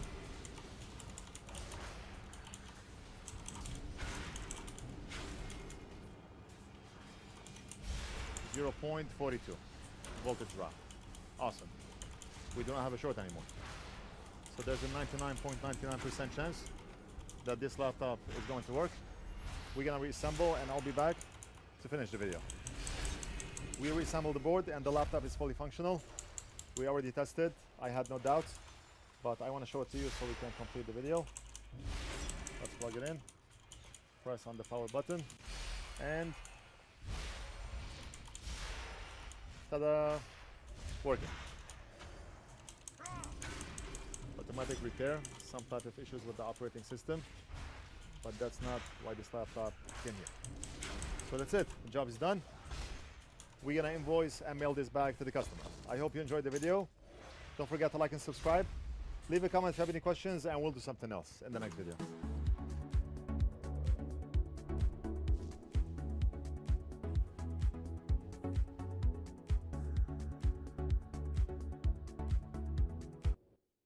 How would you deal with a customer that accuses you of stealing components from his device or swapping components from his device, whether it's a phone, laptop, desktop, or whatever device the customer brought in? Or even worse, how would you deal with the situation if that customer made it public and left a negative feedback somewhere online? Yelp, Google, Facebook, any of the social media platforms out there. The reason I'm bringing this up right now is because I read a comment on one of our videos. The guy said he's always afraid to deal with the customer, thinking that that customer may leave him a negative feedback. The guy's comment reminded me of an incident that happened to us in 2017. A customer came in with a big HP laptop, you know, the 17-inch laptop, and he said that he has problems with Windows. Windows is not booting up or it's starting up, but there's too many problems, blue screens and stuff like that. I do not recall exactly what was wrong with Windows, but he said he wants Windows to be reinstalled on the computer. We asked the customer if there's anything that needs to be backed up, and customer said no. So we took the laptop in and we started to work on the Windows restoration process. During the installation of Windows, fans were spinning high. That's an indication that there's an overheating problem with this laptop. I went on with finishing the installation of Windows, and after Windows installation was complete, 10 minutes after, the computer shuts itself down. It overheated and it went off. We contacted the customer by phone. We did not get an answer. We sent them a text message and we told them that there's an overheating problem with the laptop and it's gonna cost so and so if we wanna get it fixed. Customer came in and he said, what's going on? We told him that we installed Windows for you. During the installation, fans were spinning high. And then after the installation of Windows, the laptop went off. Laptop going off is an indication that there's an overheating problem that needs to be fixed. He said, I did not bring my laptop in like this. I did not have this issue before. I told them, well, we did not work on your motherboard. We did not work on your fans. All we did was install Windows for you. He said, no, I do not want to do anything. I do not want you to install Windows. Just bring back my hard drive like it was before. I told him, what do you mean like it was before? He said, like I brought it to you with the same errors, with the same everything. I told them, no, we wiped the drive and we installed Windows for you. He said, well, I need my laptop to go back to the same condition I brought it in. I told him the laptop is in the same condition, but we erased the hard drive and we installed Windows for you. So what do you mean by go back to like it was? You had problems with the laptop before. Now you do not have problems. The only problem that you have is the overheating issue that needs to be taken care of. The customer is using the blackmailing language. You either fix the laptop for free or you fix the heating issue for free, or I'm gonna leave you a negative feedback. I told the guy that Windows is already installed like you requested. If you want the heating issue fixed, then it's gonna cost you that much money. He said, I want my laptop to be in the same condition I brought it here with the same errors, with the same everything. I told him, we cannot bring your hard drive back to like it was. I did ask you if you have anything important on the drive and you said no. What do you mean bring it back to its original status? Or bring it back to like it was with the errors? We fixed Windows for you. We installed Windows for you. We cannot bring it back to like it was with the errors. You're not making sense. He said, I do not want to fix anything with you. I do not want to deal with you. I just need my laptop and I want to be out of here. He want to take the laptop with Windows already installed. I told him, you need to give us a couple of minutes. We need to wipe Windows off the hard drive and you can have the laptop. We're not working for the guy. We're not giving the guy free Windows installation on his laptop. And that's what the guy wanted. He wanted us to give him free Windows installation and then fix the heating issue, or else he's going to leave us a negative feedback. So we wiped Windows clean and then I gave him the laptop. He said, can you open up the hard drive compartment? Most of the 17-inch HP laptops, they come with two hard drive compartments. One of them has a hard drive and the other one does not have anything. It's empty. It's used if you want to put another hard drive inside the laptop, but the laptop comes like this. It comes with one hard drive and the second compartment is empty. So the customer asked that we take the cover off from the back. He want to take a look to see if everything is still inside the laptop. I told him, okay. I got him the screwdriver. I opened the back cover. He took out the cover and he saw that one of the hard drive compartments is empty and the other one has a hard drive. He told me, where's the other hard drive? I told him, what other hard drive? He said, I had two hard drives in here. I told him, no, you brought the laptop in with one hard drive. This compartment is empty by default. He said, no, I had two hard drives in here. What do you do with the customer? I told the guy, this HP laptop comes with one hard drive. That's how it comes by default. You can contact HP if you want to learn more. We do not have an interest in your hard drive, and your hard drive is not going to make or break the business. This is how the laptop came to our shop. And the guy said, can you put the cover back? So I'm screwing the cover back on the laptop and another customer comes in. He started to talk with the customer. Do not work with this guy. Do not let this guy fix anything for you. He's going to steal your components. He's going to steal your parts. The guy is a thief. The guy is a robber. I mean, how do you deal with the situation where the guy is accusing you of stealing parts from his laptop and now he's talking to the other customer and telling the customer not to fix his stuff here, that I'm a robber, I'm a thief, I stole his hard drive. I mean, I already explained to the guy that this laptop comes with one hard drive, and I told him that he can call HP to find out if that laptop came with one or two hard drives. There's nothing more I can tell the guy that will make him think otherwise. The other customer asked me what happened. I told him there is misunderstanding and the guy thinks that he had two hard drives inside the laptop and he really had one and not two. Everything was good with the customer and he did not run away. The guy took his laptop and he went straight to Yelp. back, He left the adventurer. longest negative feedback that you've ever seen. I shall Maybe like test 6 your paragraphs mettle. of nonsense negative feedback. And everything inside that negative feedback is a lie. I do not want to respond to the comment by saying, oh no, we did not do it. We are a Let us respectable see shop. if We've been you in are business for worthy. 9 years. I do not want to say any of that because the more you talk about it, the more Stand guilty strong. you will appear. So how do we respond to such a comment? What's the best way to respond to such a comment? People are going to read a Greetings, negative mortal. feedback and they're going to read how you respond to that negative feedback. So your response matters because you can make that negative comment look positive if you respond properly. And I started to think, the first thing I did not do is jump straight to the comment box and start typing. I did not do that because I was angry. I was Aspects watch pissed over you. off. I did not want to type something that I would regret later. So I just took a deep breath. I'm going to think about it. I'm going to write it down. I'm going to proofread it. I'm going to do all that stuff. I want a comment that's going to turn that negative feedback to something positive. And that's what I did. I'm going to show you what I wrote. He's an elite Yelp user, which means that he left a lot of feedback on Yelp, and that's why the more reviews you leave on Yelp, the more you will go up in ranking. I think if you leave 20 or 30 reviews, you're an elite user, and that's the comment that he left. Look at the length of this feedback. Look.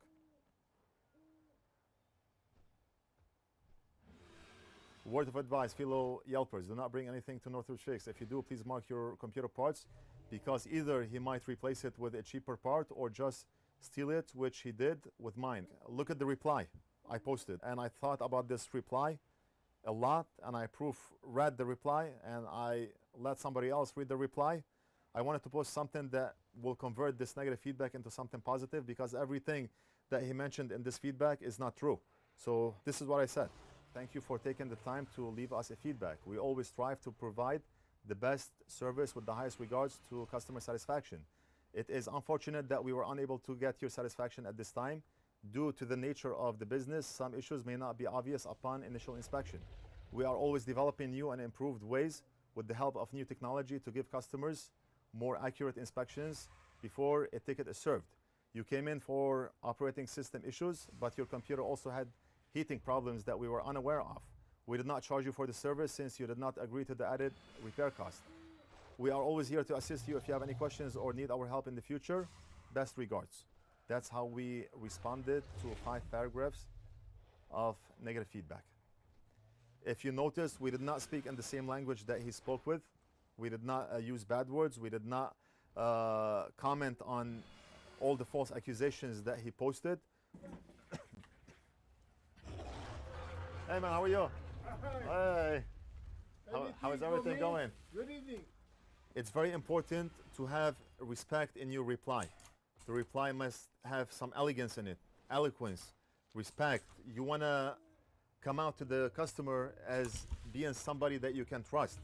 I mean, customers can say whatever they want, but at the end of the day, you know who you are. You know what you did. You know what you did not do. I do not want to focus on the stealing part of the negative feedback because we did not do any of that. So why would I waste my time explaining something I did not do? The first thing that we did was we thanked the customer for leaving a feedback. The next thing that we did, we always strive to provide the best service with the highest regards to customer satisfaction. So we are always improving. We are always working hard to gain customer satisfaction. When a customer reads this reply, they will immediately get the impression that this person is honest. That person knows what he's talking about. That person is respectable. That person we can count on. And due to the nature of this business, some issues may not be obvious upon initial inspection, which is true. You may look at something and assume that this is what's causing the problem, but as you work on it, you will find out that maybe there's something else that's causing this problem. It always happens. If a customer came in and told me my phone is not charging, the first thing that comes to mind, maybe the charger is bad, maybe the battery is bad, maybe the TriStar chip is bad, maybe something else is causing the phone not to charge. We tell the customer, we think it's this, this, or this. We come to work on it, it's neither this, this, or this, it's something else. So we have to call the customer and let him know that the problem is something else. And we tell him the price according to the problem. We took the laptop in, we did not even try the laptop when the customer brought it in. So if you do get a negative feedback, just take a deep breath, take a 20-30 minute cool off period just to think about what you're gonna write. And just know that people will be reading your comment. Do not speak in the same language the customer spoke with. People will be reading your reply and they're gonna judge you based on the reply. Do not focus on false accusations because it will drain you, and the more you explain, the more guilty you'll appear. We did not cut the line on the customer. We told them, we are always here to assist you if you have any questions or need our help in the future. When a customer reads this, they feel comfort because they know if they have any questions, they can call you. They know that they can rely on you in case of any issues. And that's why we tell every customer that comes to our shop, we have 60 days warranty in case of any issues. For example, a customer tells me, what's the warranty on the screen? As long as there's no physical damage, the screen is covered for defects. Let's say lines develop on the screen or spots develop on the screen, or you see discoloration on the screen, that's a defect of the screen.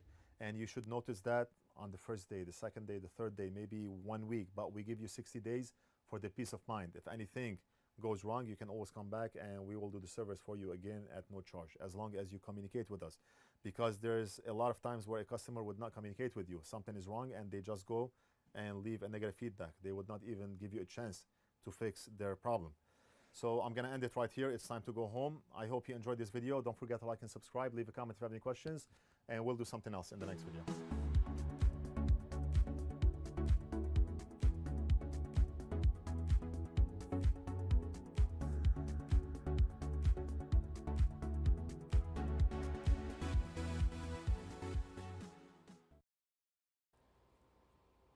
One of the comments I read here from SI Scotland, SAS, I had a customer come to collect their laptop nearly 2 years after I repaired it. 2 months is the limit.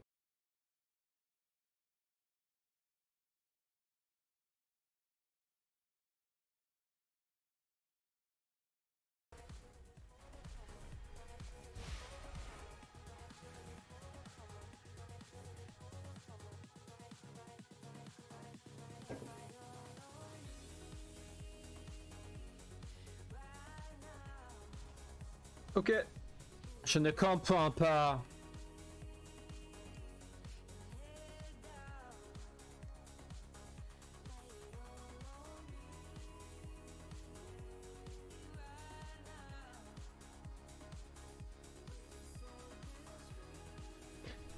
Ah, Ranibit.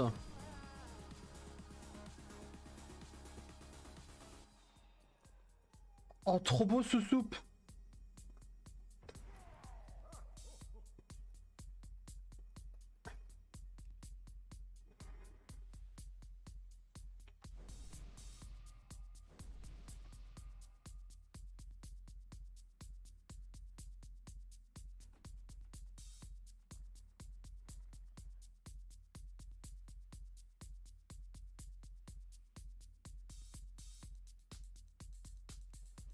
Mhm.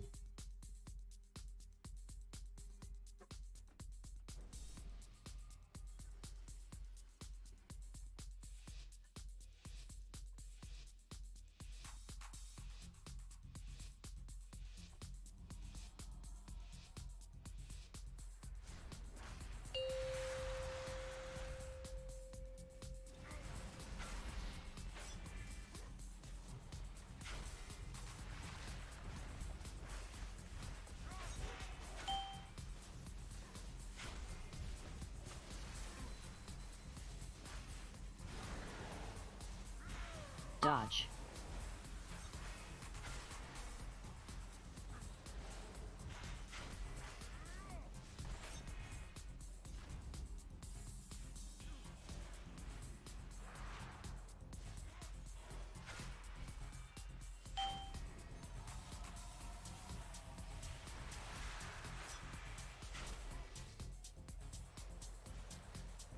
In.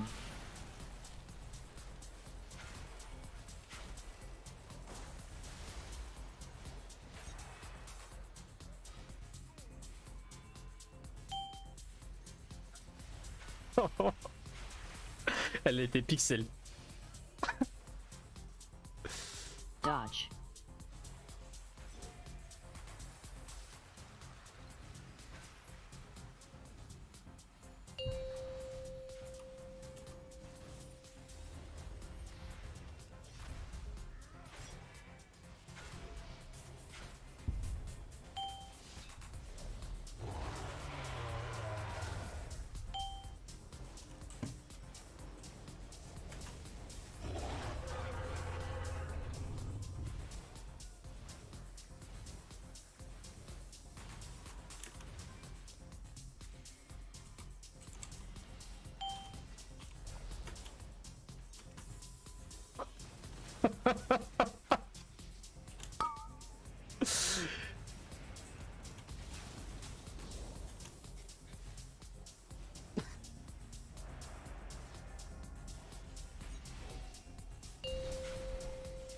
Ads.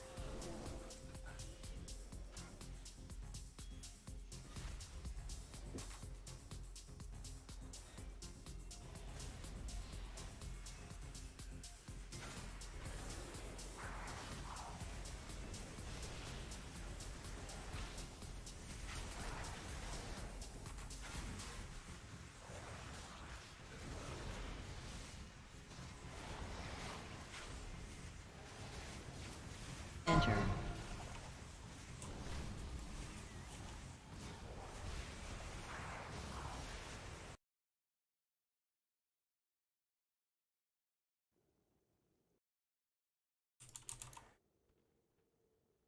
Rogue Hunter. Oof.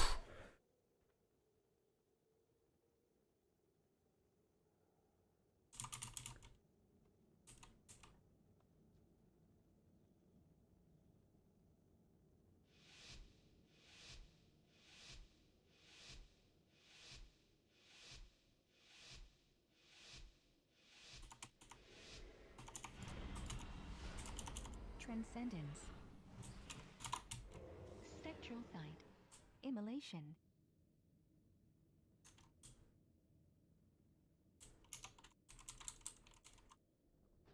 Sides down. Fodder of the flames. Reverse magic. Blade flurry. Chaos nova. Grapple. Bond Druid. Transfer. Transcendence. Immolation. Down. Trinket. Vanish. Trinket. Cheap shot. Blur. Cheap shot. Airplane. Kidney. Trinket. Ring of peace. Cloak of shadows. Behind. Slow down. Darkness. Faint.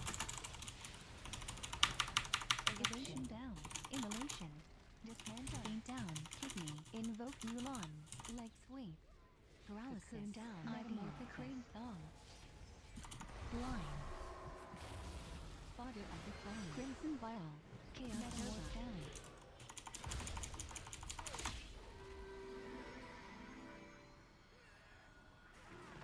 Metamorphosis. Grapple. Immolation. Shadow dance. Eruption. Blade flurry. Ring of peace.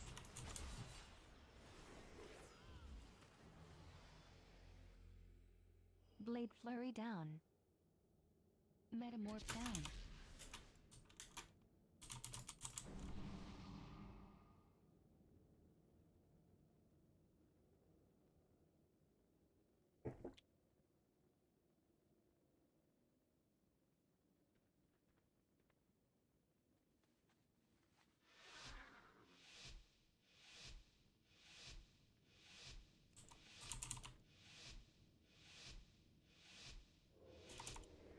Camouflage. Transcendence.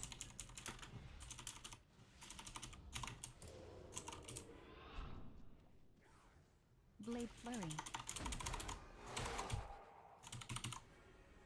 Crimson vial. Faint. Freezing blade flurry down. Head stun. Grapple. Bondax Druid. Light shot. Scatter shot.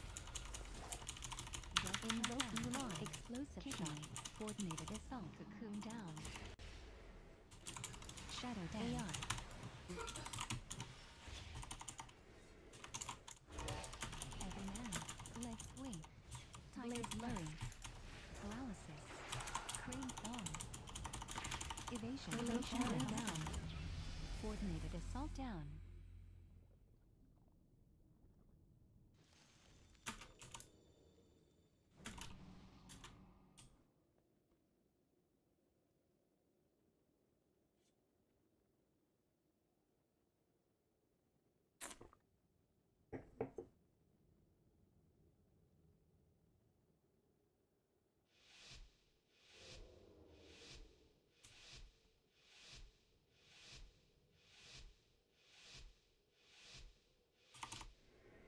Transcendence. Spectral sight.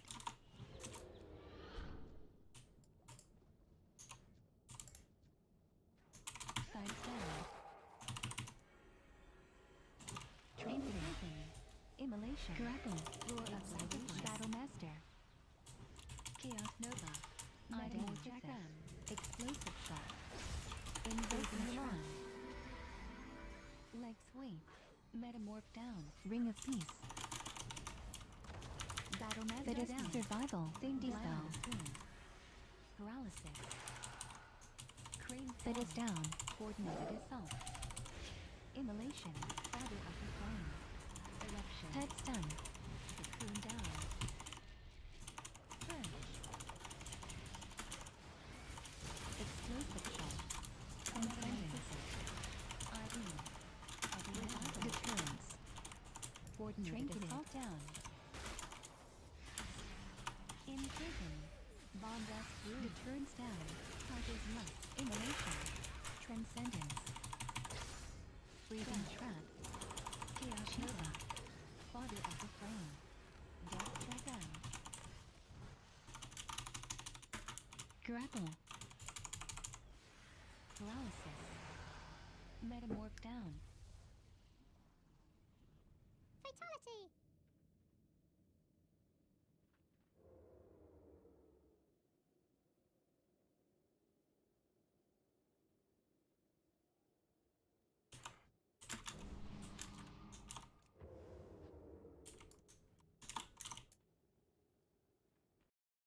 Oh, yeah.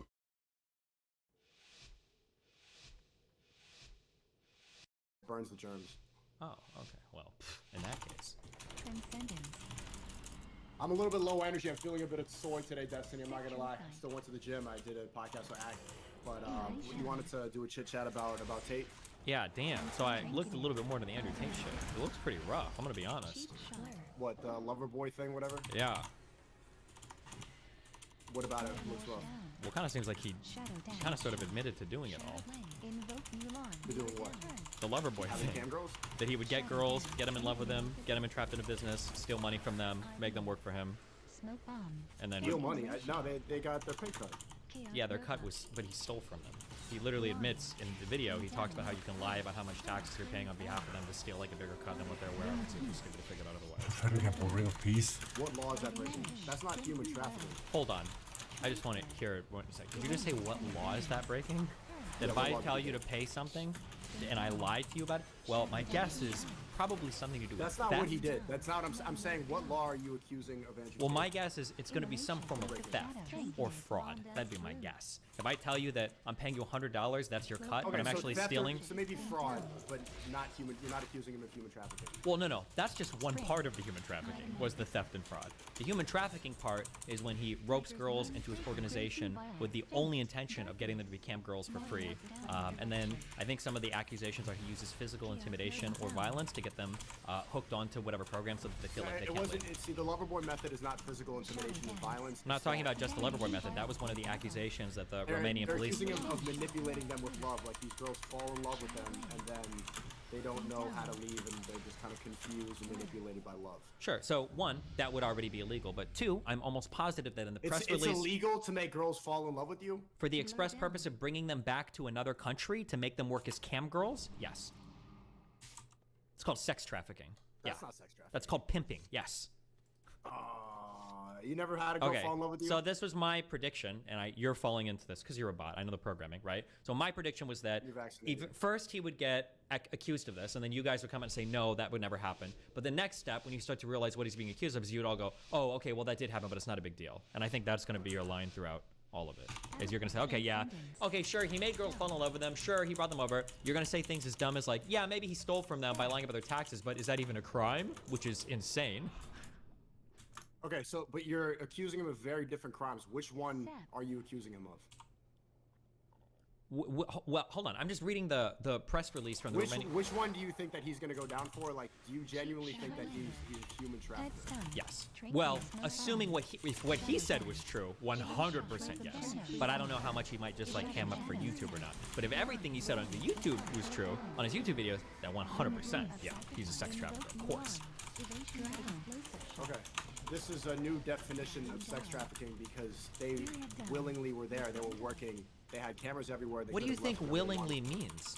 And no, they weren't able to leave because they were forced to perform. Actually, no, a lot of them were encouraged to leave if they weren't abiding, if they weren't listening, or they weren't being obedient. A lot of them. The allegations were under threat of violence, my dude. Under what does threat of violence mean to you, my dude? When did he threaten to hurt them? I don't know when, but that was part of the public release, the press release. They were later forced to perform in pornographic content under threat of violence, the statement alleged. There was no threat of violence. The one instance How do you know? Because the one instance that I know that you talked about on the podcast was when one. Why the fuck would I care what he said? I'm answering something. Okay, so I'm responding to my dude, the threat of violence. The one thing that he talked about on the podcast was that a girl flew off from the apartment and she didn't want to clean it up, and so he threw her stuff out the window when she wouldn't leave. Any girl who wasn't abiding by the rules was encouraged to leave. They were never held there against their will. Okay, so then this threat of violence thing is just totally made up then. You're saying the Romanian authorities are lying. Maybe that's what they're trying to get him for, but there was no threat of violence. No, okay, how do you square... Not anything that he said on camera or anything like that. No. Okay, oh, because he told you, and he's a good guy. He would never lie, right? Criminals never lie about, like, the criminal things they do, yeah? Well, I've spoken to him, the stuff he's talking about on camera. What are you talking about? Are you talking about stuff he said on podcasts, or like what are you going? Well, in terms of him describing how he that's a really big accusation. What are you citing that he threatened to hurt them? I'm citing the Romanian authority press release. They were forced to perform in pornographic content under threat of violence. That's what the statement alleged. Okay, and where do you see the threat of violence? I don't. I'm not the prosecutor. 75 girls. And then 2 guys, Andrew and Tristan, and all of them, 75 girls, are scared of violence. How do you keep 75 girls in line with the threat of violence? They were in love. The threat of violence. How do you? They could have an uprising if they wanted to. Do you want to put money on this? Money on what? The $100 that there was absolutely no threat of violence. So you know that 100%. Because there's no way that you can know that, right? You're saying that like he's my friend or whatever, but you don't know that. You don't have access to the same data that the prosecutors have access to. Destiny, how do you threaten 75 women at the same very time? Easily with 5 large men. Why are you acting like an SJW now? Are you fucking retarded? What 5 large men are you talking about? Anybody. You could hire security. You have 75 girls that all weigh, what, 110 pounds? How many girls do you think it would take to take down Andrew Tate? How many could he take at once? You think 3 women are taking down Andrew Tate, the guy that was a fucking kickboxer? Right? Or they hire like 2 or 3 security? No, I want to hear you say that. I want to hear you say that. Give me a number. I want you to give me a number. How many men, how much security do they have to hire to take into account that they need 75 women to work under? So now you're accusing the security? No, I want to hear a number. I'm not moving on from this point. I want you to give me a number. I want to hear the SJW. What number? I want to hear the SJW Sneago tell me how many men would it take to keep 75 women working. I want to hear that number. Under the threat of violence? Yeah. I have no idea. I'm not a sex trafficker. No, I just want to hear. I just want to estimate. Take a guess. To threaten 75 women with violence? Yeah. That against their will? That's usually why you would threaten with violence, is because it's probably going to be against their will. Okay. Yeah. And they can't go home and just go. You think? Well, if they could go home, it wouldn't really be sex trafficking, would it be? They can't go home, and every single day they're being held there against their will. They're not happy. They're just constantly working. They're on camera, so unhappy and so scared that they're still able to smile and chat and be a nice place for these simps to go and talk to women online. These women who are so manipulated. Wow, you've never heard of somebody who's like severely depressed, puts on a smile, kills themselves the next day? You've never heard of somebody in an abusive relationship that outwardly... Every single day. Okay, I just want to hear a number. What's the number? I want to hear the number. I want to hear the number. Give me the number. I don't know the number, Destiny. I don't know the number. Oh my God, you're being an SJW right now. This is a scenario that has nothing to do with what I'm talking about. No, this is a scenario that was. This is the. I know, and you're more of an SJW than me right now because you're talking about how strong women are. Oh yeah, like 75 women, they could easily overpower and rise up. Bro, how many slave owners were there to slaves in the United States for over 100 years? Right? What do you mean? Did you even hear that they had security for these women? Where are you making? I don't know if they did. I'm just saying. If you don't know, then then why am I answering your scenario that has nothing to do with the papers that you read from the Romanian government? Because you're acting incredulous that they could be held there under threat of violence, and I'm curious where that incredulity comes from. Where you're like, no, impossible. Well, I can answer that if there were armed guards and they were blocking the doors with their bodies, and that these girls weren't actually in love and weren't willingly doing this, then yes, I can answer your question. But I'm not going to go and try to put more go dirt ahead on and their name answer right the now question. when everybody It's with not blue dirt hair on is the attacking name. them. This is shit that he said. He was fucking retarded enough to state all this shit publicly. He outs himself as a sex trafficker on his fucking YouTube, and now you're saying that like this is attacking him? This is all shit That's that he not what said. A sex trafficker is. This is like being an OnlyFans pimp. No, this is a an common thing OnlyFans nowadays. pimp? Bro, when you're flying women to other Your waters countries were to put them in a tainted when you basement were to work sent for to you, that's school. fucking sex Okay? trafficking. The school What got do you think between sex you and your trafficking parents. is? I don't say homeschooling anymore. Unwillingly, or do they actually love? I don't think they loved. They didn't More fly because there to work school fucking is child OnlyFans. That's why abuse. he bragged about the fact that none of them had a history in the adult entertainment business. Okay, so these girls were, how did they get there? Do you think some big bodyguard, these security guards that you're talking about, was sitting next to them on the plane with a bag? No, he probably flew them there because they thought that he loved them. Oh. But he did it under false pretenses. Why are you going, oh, that's sex trafficking, that's my not dude? A threat of violence. That's them being in love. Those are two very different things. Yeah, initially, when they go there, that's under love. But when they're held there, they were later forced to perform pornographic content under threat of violence. That's what the statement said. That's what the statement says. We'll see what happens. But there's a big difference between going there against their will. Nobody said they went there against their will. Smiling professionally in front of a camera. That's how sex trafficking works. While there's a gun pointed behind the computer screen and these girls are there. You don't need a gun pointed there. For Simps there. That doesn't make any sense, Destiny. Jesus. That makes absolutely no sense. Okay, gotcha. Damn, but like Hunter Biden selling secrets around the world trading under Joe Biden's name that we have no evidence for, that makes 100% perfect sense. That story. When did I say that? When did I say that? Oh, you don't believe any of the Hunter Biden stuff then? Oh, okay. At least you're consistent. I believe you're really everything skeptical. they hid about the laptop. Of course they did. They didn't want Biden's name to be smeared, so they hid the laptop. Do you think Biden was trading under his dad's name and performing illegitimate business? They haven't released all the documents from the laptop yet. Then we'll figure it out. Oh, okay. So same thing with we'll figure it out for Tate too, right? We don't know yet. We will figure it out, but you're making heavy accusations for a man that everybody's targeting right now. I'm not making heavy accusations. I'm just repeating. No, you are. What have I said that he hasn't said on video or that isn't in that statement? You're assuming a lot about these women. Sigo, I haven't assumed. Sigo, his own words were that he would get women to fall in love with them. He'd bring them to a dinner with another girl that he's pimping out. He'd get that girl to convince them to do sex work. He would steal from them by lying on their tax forms, and that he would do this to woman after woman. These are all his words. None of that. I'm not even making. We know that. What? I'm talking about the threat of violence. Anden juledag om aftenen blev Henriette Jensen en bil fattigere. Hun kom simpelthen dernede fra og kører den her vej. Hendes datter, som til daglig bor i København, var på vej gennem Aalborgs Vestby, da hun ved et uheld forsøgte at passere den nye bussluse på kastet vej. Og så kører de direkte ned i busgraven. Henriette Jensens datter er blot en af op mod 20 bilister, der siden buslusen blev sat i drift kort før jul, er endt med at køre i den grusgrav i midten af slusen, som gør, at den ikke kan passeres af personbiler. Begge airbags bliver udløst, og hun siger selv, at det går helt utroligt stærkt. Det er ret voldsomt. For Henriette Jensen resulterede hendes datters møde med buslusen i en totalskadet bil. Ret hurtigt siger forsikringsselskabet, at de er i gang med at gøre skader op, og da de når til 305.000 for skader på bilen, så holder de egentlig op med at tælle mere, fordi så kan det ikke længere betale sig at reparere bilen. Så kommer der et kæmpe brag en gang imellem. At Henriette Jensens datter langt fra er den eneste bilist, hvis møde med den nye busluse er endt galt, kan Morten Lisberg vidne. Det er rigtig mange i hvert fald. Det er over 15 år. Han bor lige oven for buslusen og hørte også braget den aften Henriette Jensens datter kørte galt. Jamen altså, det siger jo sig selv, det er jo alt for mange. Godt nok er der skiltning lige der. Sidder lidt højt overblik. Der er også skiltning længere ned ad Kastervej her, før togbroen. Hvor der står, at man ikke må køre ind, men der er jo ikke noget, der indikerer lige her, andet end et stort hul i vejen, kan man sige. Det skulle man gerne kunne se, at man ikke må køre ind her. Ifølge Aalborg Kommune er der skiltet på begge sider af buslusen efter alle gældende regler, ligesom der også er opsat ekstra informationstavler, som gør opmærksom på den. Derfor overrasker antallet af uheld den ansvarlige rådmand. Det kommer noget bag på mig, at det står så grelt til. Altså, vi er jo sådan, erfaringsmæssigt ved vi jo godt, at der ryger en bil i en gang imellem, og ligesom når der kommer en ny rundkørsel ude på noget, der før har været lige landevej, så er der også nogen, der sætter tværs over. Men det plejer at være fortal, og så bliver det Efter at han mistede sin bil til en busluse, mener Henriette Jensen, at der bør justeres kraftigt på, hvor meget skade en busluse kan gøre på en personbil. Konsekvensen skal være der, hvis man overser skilte, ja. Men den der konsekvens, den er bare ude af proportioner. Men så tror jeg også bare, at vi kommer til at anspore til, jamen så kører folk der bare sådan, altså, så blæser de på de forbud, der er, og så tager de ligesom bare det til efterretning. Her kan vi godt køre igennem, og så gør man det, og det er jo ikke det, der er meningen. Har man ikke som bilist et ansvar? Did Tate actually say he took their passports?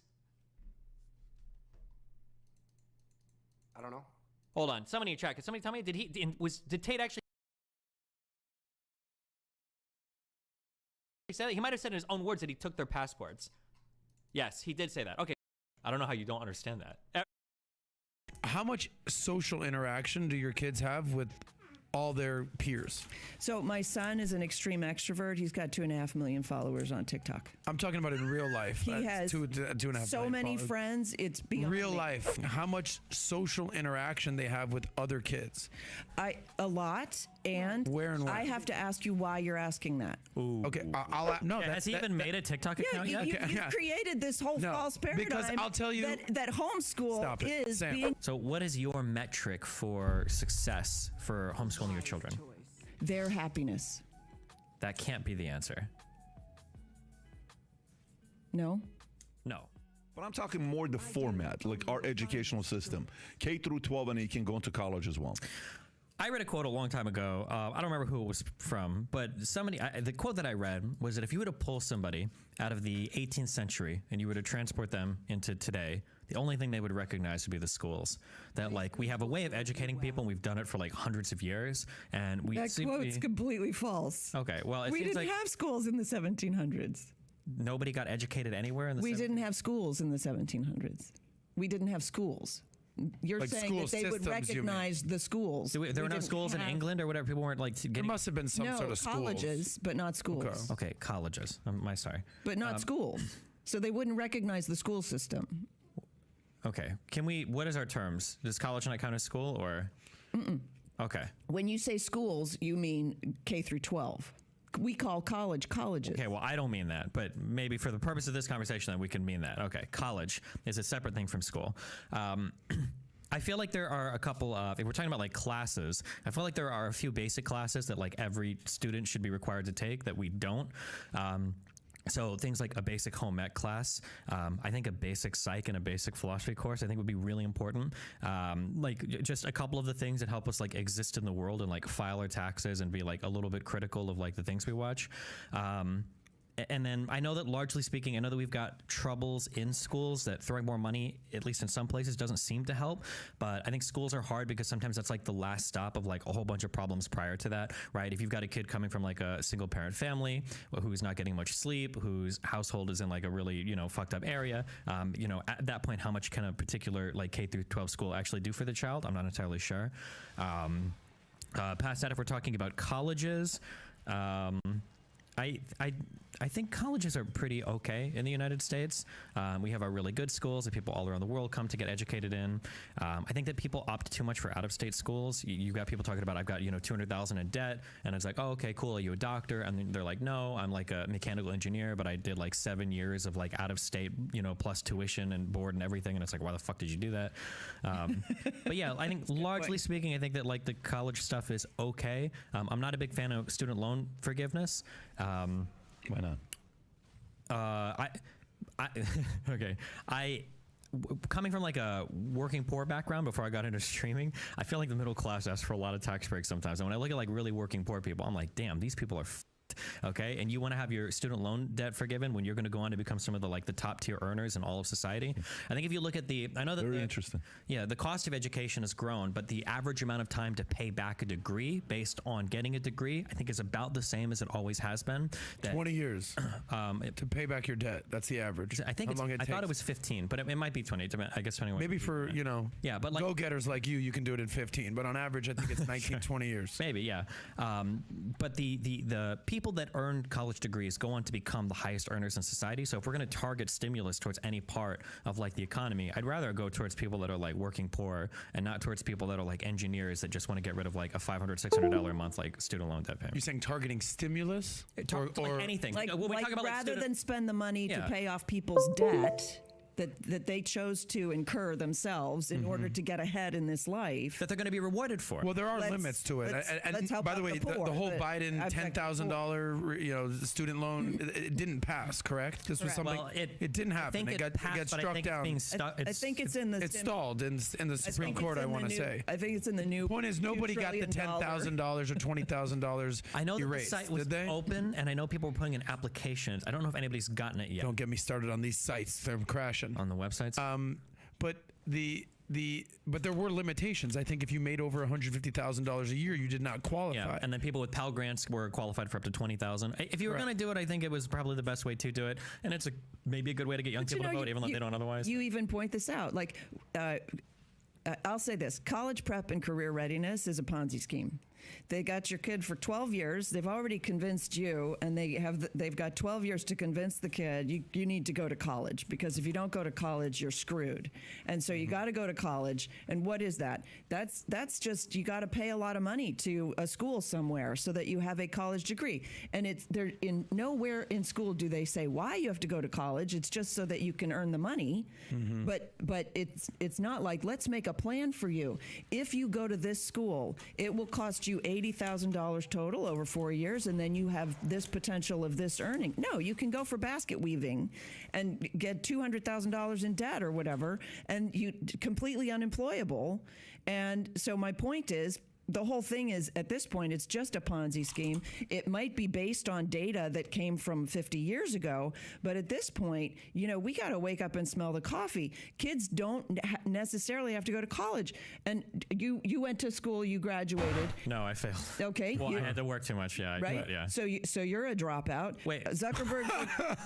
Well, not everybody can do what I do, though. I got but Zuckerberg's a dropout. Gates is a dropout. Hold on. No. Hold on. Dropped out of Harvard. People like Bill Gates and Zuckerberg quit school because they were too busy working on projects. Correct. If you're a guy that's failing like remedial algebra and you quit school, you're not going to become the next Gates or Zuckerberg. But bear with me. What I'm saying is, you do not have to have a college degree to succeed in life. And so setting up a child and saying you have to have a college degree in order to succeed is a false paradigm. It's just false. There are a lot of people who succeed. In fact, most of my friends, I don't know, did you graduate? Okay. Most of my friends who are entrepreneurs, who are self-starters, who are successful in life, did not go to college and did not graduate, or did go to college for a short term and figured it out and didn't graduate. And so my point is, it's a Ponzi scheme. Now they're all in debt, and now they're all saying, "Hey, government, bail me out." I think you're doing a disservice to college. Hear me out. Because there's parts of what you're saying that I agree with, and there's parts of what you're saying that I just think is not the best portrayal. The only other person I've ever met that's actually to defend college on a show. Yeah, I'm curious. Because there's different strokes for different folks. When you say that college is a Ponzi scheme, it depends on this is why I think the decisions you're making when you're 17 and 18 are the most important decisions in your life. Like, where am I going to school? You really have to do the ROI on college, because it's been proven that That's a high you're school completely unprepared to make those decisions. Totally agree. Youth is wasted on the young. Yeah, it's true. But it's been proven that if you look at the math, that if a high school degree, you'll earn $1 million over your lifetime. $1 million per college degree. No, $2 million, right? Exactly, yeah. $2 million, which you will earn on a college degree, okay? And then as you get a PhD or a master's, you can earn lifetime earnings on average $3, $4, $5 million. Right. Now, for every Bill Gates that drops out and Mark Zuckerberg that drops out, or PBD that doesn't go to college, there's hundreds and thousands of people that are just average people. So that's why I totally agree with you on this. Here's the problem that I think is lacking in America is there is a need for technical schools, right? These vocational schools. But the problem is, if you're going to go to high school, right? You're going to go K through 12, and you're taking all these classes, algebra, biology, math, this, that, and they say, hey, by the way, after high school, you should go become a plumber. What 18-year-old kid is going to be like, I've been in school this whole time, and now you want me to go back to being a plumber?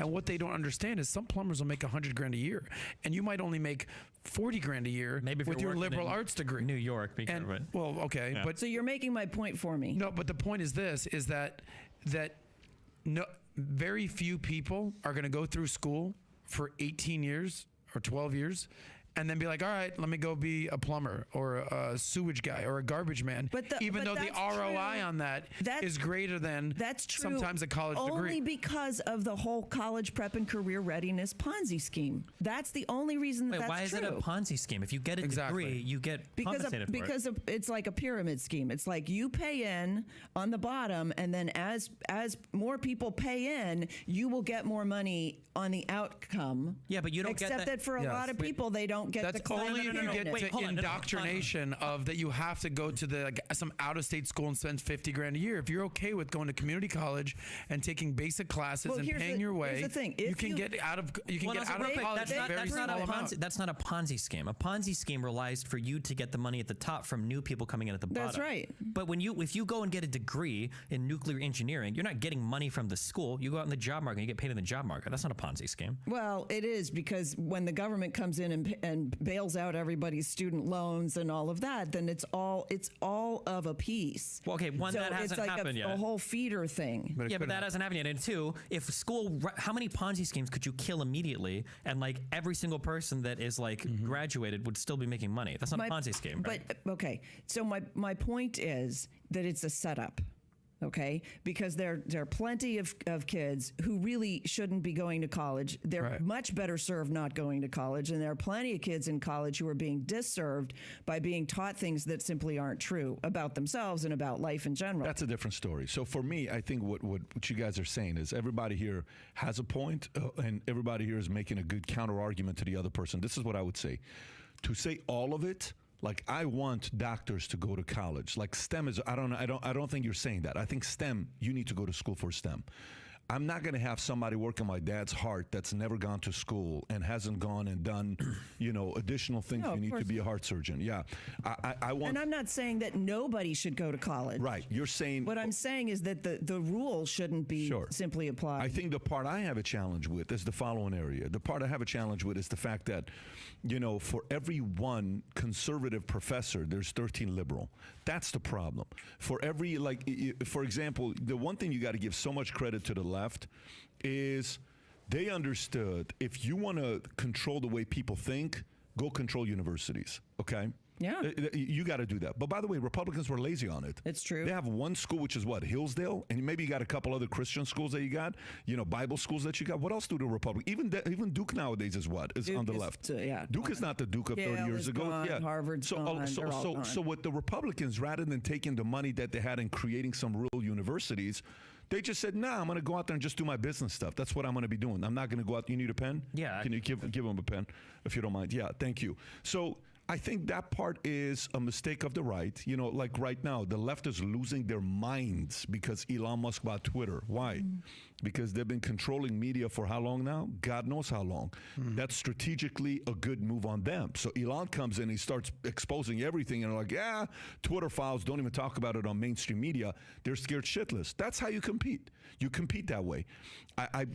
We've lost the competition because they've indoctrinated all of the teachers K through 12. So our schools are gone. That's a lazy side of Republicans. Do you think? But it doesn't matter because it's the kids now that are. I don't disagree with you. I don't disagree with you. And you think that we have a chance to fight for the Second Amendment? The Second Amendment is gone because all of the kids today that are going to zero tolerance schools are learning that guns are bad. Yeah. Full stop. But okay, so then the question for me becomes, if as a capitalist and a person myself that I'm fiscally conservative, as a capitalist, I like to say, what are you doing about it, Pat? That's my MO in my family life. What am I doing about it? Okay, perfect. If that's what Republicans stand for, what are you doing about it? Personal responsibility. Then damn it, Republicans, take some personal responsibility and ask yourself, how many universities have you started? How many schools have you started? How much time have you put into it? Why don't you take your top 40, 50 richest billionaire Republicans and say, set aside, you really want to do this? Oh, I'm going to give 100% of my money away. To what? Bullshit charities? Yeah, No, why don't you stop spending your why don't stop you sending your money to these institutions just because you graduated because they're from not them. united and they're lazy. I Get agree. together and say, here's $50 billion over the next 20 years to build some incredible campuses and universities to compete against the Harvards and the Yales and the Berkeleys and all this other stuff. How about we go do that? And they're not doing that. I totally agree with that, and I will add, save the children now. Save the children now. Do not put your children in school. Public because schools. Any school. You're saying not even college. School. School, that's K through 12. K through 12, right. Okay? What can we agree that education is at least a quest for knowledge? Sure. Education should be a quest for knowledge. Sure. What's the first thing you learn? Fundamentally, yeah. What's the first thing you learn to do in school if you want to ask? Sit down and shut up. Don't raise your hand. Raise your hand to ask a question. You need permission to ask. You can't just ask questions. You need permission first. You have to draw attention to yourself. This is an embodied lesson. You're embodying this lesson of don't ask, okay? And we said that education is a quest for knowledge. That begins with what? A question. The first thing you learn in school is don't question. By the way, we're living in a whole era right now of don't question. I agree. No questions are allowed. Well, watch this. Can I ask you a question? Yes, ask me a question and don't raise your hand. Ma'am, may I please? Well, I think that the format of school, which has consistently been there for 100+ years now, was based on the factory workers, industrial revolution, get in line, fall in line, stay in line, that whole thing. But I want to hone in on what you do. You're a major advocate on homeschooling. So I'm sure you can go on for days the pros of it. But my question is, what are the pros and cons of homeschooling? I have a lot of friends that are doing homeschooling right now. Pat's kids are in private school. I went to public school my whole life, and then at the end of high school, I went to private school. I've done it all. The last thing that I ever wanted to do in my life was be home with my parents and learn from my parents. Like, homeschooling was not an option for me. Yeah. So what are the pros and cons that you're seeing from being a homeschool? So let me say this. My relationship with my teenagers is amazing. Okay? You want a good relationship with your children? Do not send them away from you for 8 hours a day. Do not do that. No. Zero do that. Yeah. Okay. Oh, just with my parents, I'm in the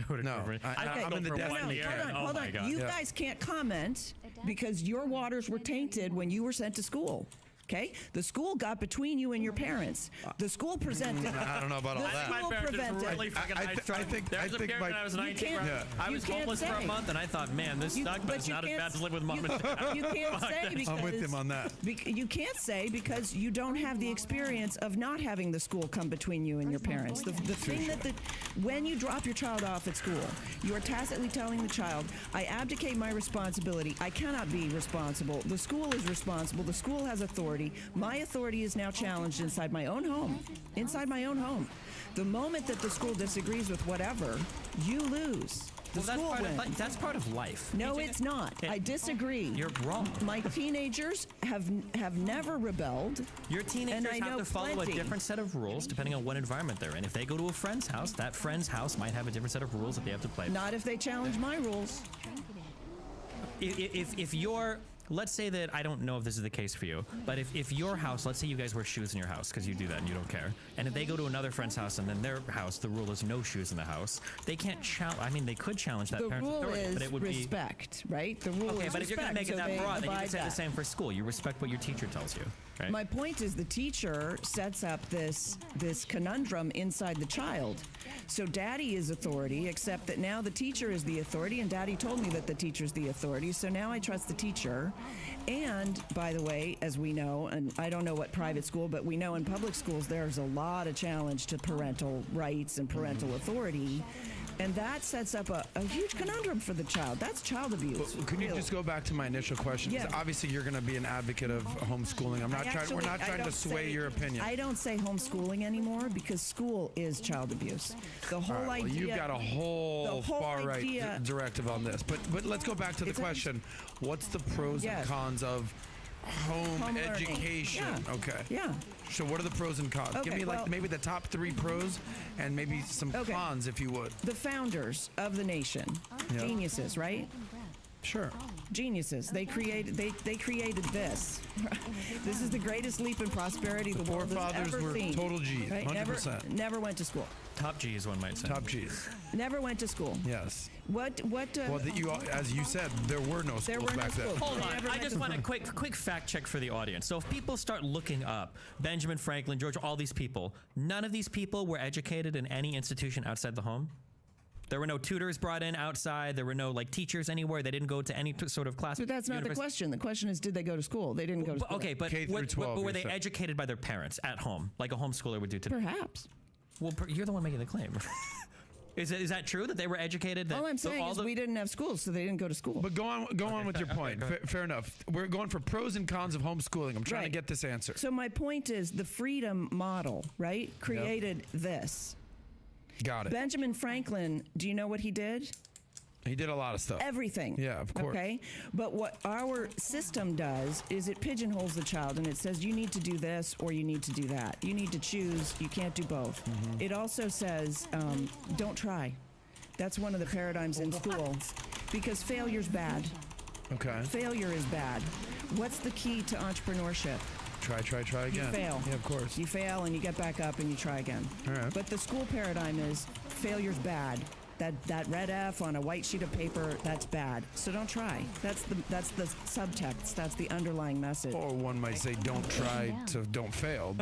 Okay. Yeah, how do you get A's if you don't try? But keep going. Okay. Keep going. Okay. Well, I'm looking for pros and cons here just to be a friend of mine. The pros are the family relationship. Sure. That's a huge pro. The freedom that the child has to pursue his innate giftings, right? Mm-hmm. And so there's a lot of freedom built in. There's a lot less time spent on quote education. And let's just talk about academics for a little bit because the school focused very much on academics. So we believe that education is academic, right? I mean, when you define education, how do you define education? It's a very broad word. Well, your child goes to school to what end? Learning. Well, they go to what? school to learn things, but generally to prepare them to exist in the world as probably a functioning unit of the economy. But one of the criticisms that you had of school is it doesn't prepare them because it doesn't teach home ec. It doesn't teach. I didn't say it skills. didn't prepare them. Period. It prepares you for the future job, hopefully that you hold, and it kind of rounds you out as a person. You learn other things. Do you know that school today, the jobs that the schools are preparing children for, are going to be gone in the next 15 years? That no, I don't. I think if you go to school, the jobs that are being created, that will be created in the next 15 years, the schools aren't preparing children. That might be true, but I mean, but who do you think is going to have? How many besides you? Do you two have kids? He's got 4. I got 0. If you had kids, would you send them to college or no? Well, that's not the question. Would I send them to school? I'm just Would I send them to school? Would you send your kids to college? Depending on what they want to do. Yeah. Depends on what they want to do. Just so you know, for me, it's more around STEM. Like my kids. College is a tool. So let me give you an idea about what my thoughts are on this. I don't think homeschooling is for everybody. I do think more people should consider homeschooling. Right now, we have about 3.7 million homeschool students in America. It's a bigger number than I thought about it. I'm looking at the data right now. Well, it almost doubled because of COVID. Yeah, and I'm not surprised. Well, it's and a black swan event. COVID also probably encouraged parents to say, you know what, I kind of don't want to put my kids in school. I don't like what they're doing, so it was a bad thing. Rightfully so. No problem. I'm for the average person that doesn't want to do like my wife doesn't want to do homeschooling. We've talked about it. She doesn't want to do it. She's like, nah, I'd much rather have the kids go to a school. So they go to a private Christian school, and we're happy about it. My concern is the values and principles being forced down kids' throats today when you're talking to them, and that is to do that too early makes me a little bit uncomfortable. Didn't you just recently say you had a conversation? I feel like you had a conversation about LGBT with your kids recently, or something that you kind of weren't prepared to, right? And the exposure, not just to like what's being taught in the schools, but the exposure to the culture that comes from the other children. Sure, right? absolutely. So all of that is like this nefariousness from the culture that's feeding in to the kids who are in school today. Yeah. But we used to say that education was the 3 R's. Right? The 3 R's. It's academics. And that was the big thing, is like take the Bible out of school. What's the 3 R's? Reading, recess, and arithmetic? Yeah, reading, right? It's not even 3 R's. Like, we know that it's a lie, and yet we sort of like laugh and move on. But it's not. Education is the whole doctrine. Education should be focused on the whole child and how to to manage that child into adulthood. You're raising the parents of your grandchildren. You're not raising children. You're raising the parents of your grandchildren. So keep your eye on the prize. What do you want for them from their lives? And the school teaches college prep and career readiness. That's the whole focus of the schools, is to get those kids into college. College prep and career readiness makes the value of the child his earning. If there's one thing I will say is I don't trust in the public educational system. I don't. If a person can make money, if the person can make money, enough money, like you know how people just sell the dream on, hey, go make money so you can buy a Ferrari or a Lambo or if you can go make money to get your kids out of public school, to put them in a private school that's teaching the values and principles that align with you, go make your money for that. That'll be better worth of your money being spent than going and buying a fancy car or a dream house. Yeah, I'm not a fan of what's going on in public schools. Right? Yeah, so some want to do homeschooling, and some can take the alternative and put them in a good private school. I fully agree with Pat. And again, I've been to public-private, but I do want to get this question answered because there's a lot of people considering homeschooling, and that's great. Ben Franklin, everything, the household. But are you willing? Are you willing to at least acknowledge that there are some cons, and what are the cons? Sure. So, well, first of all, so we call it homeschooling, but the problem is that means we're taking the school paradigm and adopting it in our homes, and I think that that's basically the Trojan horse, right? We're allowing the school paradigm to invade our homes, and the school paradigm is not a learning paradigm. It's a don't ask, don't try, don't think paradigm. So it's the anti-learning paradigm. That's why I bristle at the word homeschooling. And that's why his wife doesn't want to homeschool, because she doesn't like school. She didn't have a good time in school. So why would she just doesn't want to spend her entire day teaching 4 kids? Well, because she believes that it takes the entire day, because we've been brainwashed by the system to think that school takes the entire day. But the only reason it takes the entire day is because parents were working and they said, hey, give us your children while you're working, and we'll keep them for the full day. But school doesn't take, education doesn't take the entire day. So what are the cons? So it's a completely different paradigm. So what are the cons? The cons of homeschooling is trying to replicate the school at home. That's a disaster. And in fact, the parents who choose the K through 12, which is like the public school curriculum, they choose to do that at home. They have the highest recidivism rate, and they put their kids back in school because they can't do it, because it's a setup. Okay, you went to school for 12 years and you were taught you can't. He does seem like the kind of guy that feels like he can't. Can't do anything. I get major I can't vibes from him. Yeah. Exactly. How much social interaction do your kids have with all their peers? So my son is an extreme extrovert. He's got 2.5 million followers on TikTok. I'm talking about in real life. He has 2.5 so many followers. Friends. It's real life, Sam. Real life friends. No, how much interaction? I went to a conference and I sat next to a young guy and had some nice interactions with him. He ran all the AV stuff for the conference. I go home, I'm telling my son about this conference. He goes, yeah, I know, you were sitting next to Josiah. He's a friend of mine. That he met online. No, that he met in person. But that I'm asking, out with. okay, I used to forget about your famous TikTok son. You have how many kids? 3. 3. I'm asking how much social interaction they have with other kids. A lot, and where and when? I have to ask you why you're asking that. Ooh. Okay, my fear is that they're probably, I'm not saying your kids, if you're doing homeschooling and you're hanging out with mommy and daddy every day, my fear is that you're not interacting with your peers. One of the things that I fear. What do you, I mean, because you got to get out there and be a part of the world. My fear is that I don't have kids, but I have a nephew that I basically help raise. He's a 10-year-old kid who goes to a great public school in Miami. That's hard to believe. My fear for him is that he's being bullied or he's learning how to bully. But I don't operate in fear. I operate in reality. He's not being bullied. If anything, he's doing the bullying. You operate in fear. Yeah, exactly. I can. But my fear would be that I'm home with mom and dad every single day. I have like some sort of mommy Oedipus complex going on, and I don't have any interaction with any kids my age. I'm not on a sports team. I don't interact. I'm sorry, but it's not complete bull. No, has he even made a TikTok account yet? You created this whole false paradigm. Because I'll tell you that homeschool is Sam, being home at. Let me tell you some of my best memories of school, and anyone out there is watching this. It isn't in class raising your hand. It's in between halls, recess, talking to a hot chick over there, understanding social dynamics, socializing. What are we doing during recess? Oh, those kids are smoking cigarettes. Holy shit, I don't want to smoke. Let me go over here. Those are the gangs. Let me not go over there. I'm on a sports team right now. Cool, there's my best friend. Hey, buddy, good to see you. Yeah. That is what school is. My kids did sports. They get none of that at homeschool. They absolutely do not get none of that at homeschool. You're setting they get up to this see you in completely between false periods. paradigm. What do they get to see? Ask a specific question. They have much more social interaction than they would in and you school. be specific. How? Where? How? Well, my kids all did sports. They all went to piano. Wait, what kind of sport? How do you do sports as a homeschool kid? You actually participate with schools. You just participate with the school sports leagues. They just let you send kids to play. Or the non-school sports leagues. Gotcha. They by the way, they went shopping with me, so they had plenty of interaction with people, real people, adults in the stores, for instance. Got it. They went to events with me, so they had plenty of my kids all grew up on film sets, so they had plenty of interaction with people of all stripes on film sets.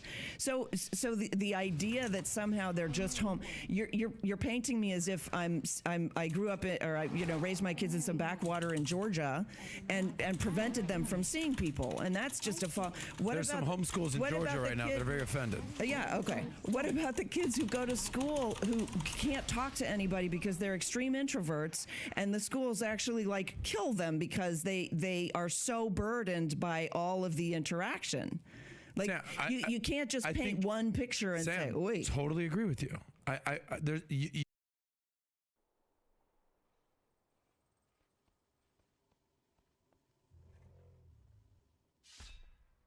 Hey, what's up, Ilzu?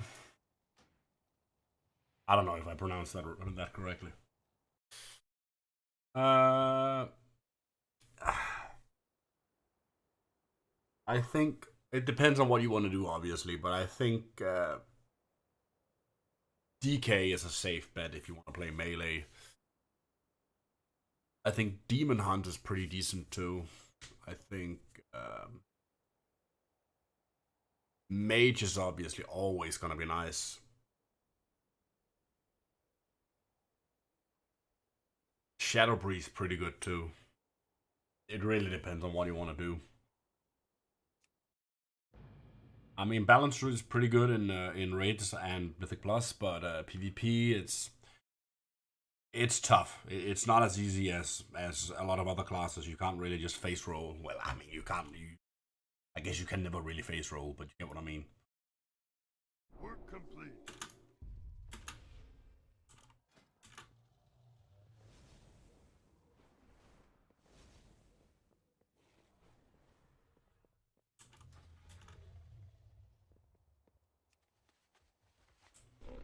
I have many lucky doos.